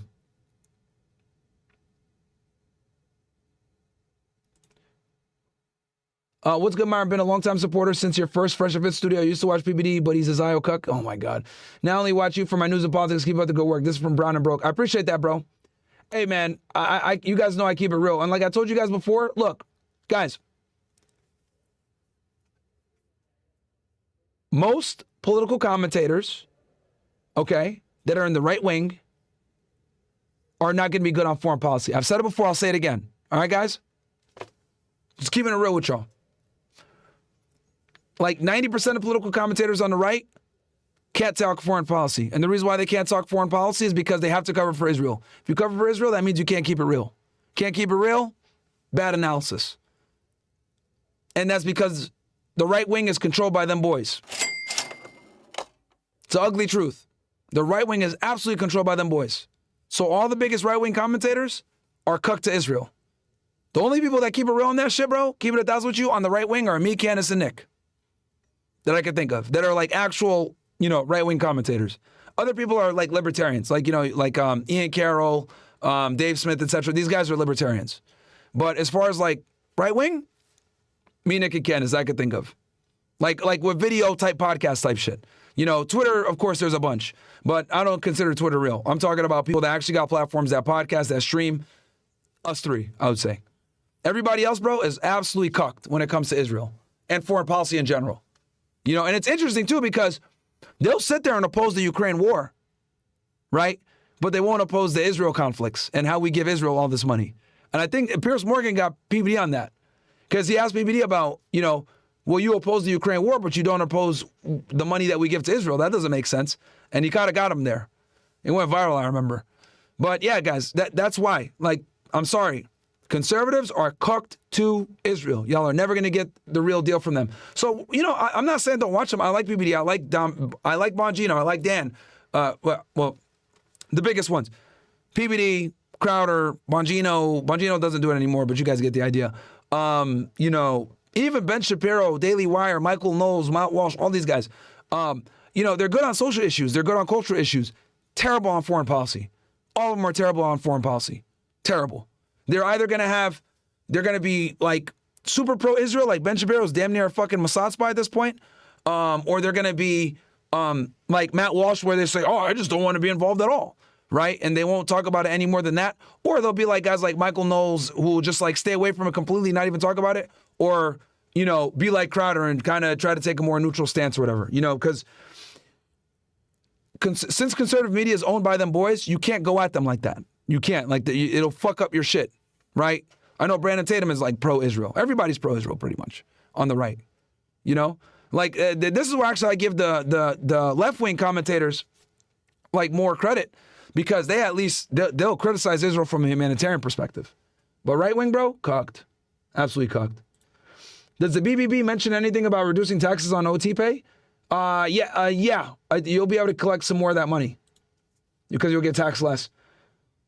Lost Boy 978, why did Iran targeted the red cows? Maybe the world would be a better place if they set back Israel's plans.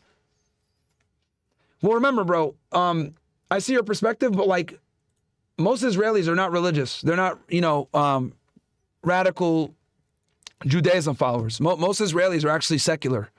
That's just one side of the whole conflict. Like the whole, you know, red heifers and shit like that.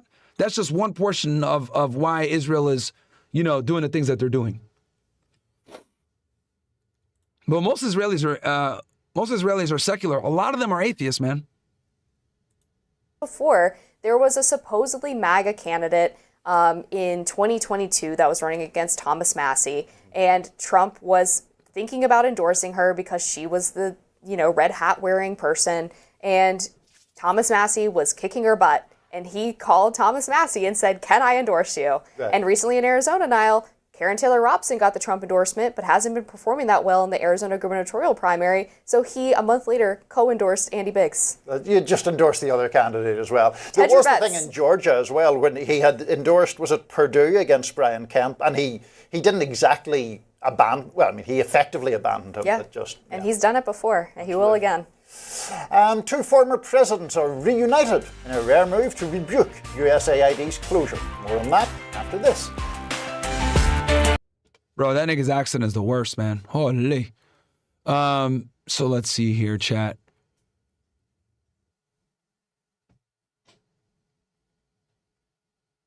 All right, guys. So the squad is here. We're going to go ahead and get into some fresh and fit. Going to cover the Tate stuff. So cover some Diddy stuff as well. So we're going to go ahead and set up that. We're definitely going to set up that that stream. So, all right, ninjas. Let's see. Let me make sure I didn't miss any other chats. Candid Chris subscribed. Welcome to the OSS, my friend. Happy to have you here. Jake the Man says, Nick was saying Massie should let the BBB pass. Big Beautiful Bill. I was originally thinking Massie should block the Big Beautiful Bill, but what do you think with Nick? But do you agree with Nick that Massie should step away from trying to block the BBB and let the BBB pass, since we need to stop immigration and the deficit isn't as important? I'm a huge Massie fan, but Nick seemed to make a huge point here. Yeah, so the Big Beautiful Bill, and this, I think that's also a big reason why Trump put everything in one bill. This guy kind of goes to show how smart Trump is. He knew that there's a lot of stuff in there that people are going to oppose but also agree with. So it's like, hey, you want this? If you want that to be put in, you need to sign the entire bill. So I do think that was a part of Trump's strategy, was to put everything in one big, beautiful bill, as he calls it. That way, even dissenters that like some of the stuff in there, they're going to have to agree with it. So, yeah, I mean, yeah, yes, I think I agree with Nick. I think that he should let it pass, because at the end of the day, dude, they're going to sign it. You know, it's going to get passed. You know, why fuck up your political, capital that you have right now for something that's going to inevitably pass, right? Oppose something that that you 100% disagree with, versus something that you kind of disagree with and you want to go ahead and oppose and put yourself in a bad political standing for no reason, right? And it's going to be the last big piece of legislation Trump passes anyway. So, yeah, I mean, it was smart of Trump to put everything in one bill, because I'm sure there's stuff in there that, Massey's going to agree with, because Massey's also big on border security, right? And obviously this bill covers hiring more Border Patrol agents, giving more money to DHS to facilitate the deportations, etc. So, you know, he definitely had a strategy here with putting everything in one place. So yeah. But yeah, it's gonna pass anyway. So he might as well, don't waste your political capital on opposing this thing and grandstanding when it's gonna get passed. So yeah. Anyway, guys, smash that like button, guys. We're gonna go ahead, end the stream, go on over to Fresh and Fit. We're gonna continue the stream over there. I'm gonna cover Tate versus Bonnie Blue, and we're gonna cover some Diddy stuff. It's gonna be a good time. Come on over, guys. I'm gonna end the stream. Well, at least here on Myron Gaines X, but the show goes on, niggas. Show goes on. So I'll catch you guys over there. Grab some water and come back over. Love you guys.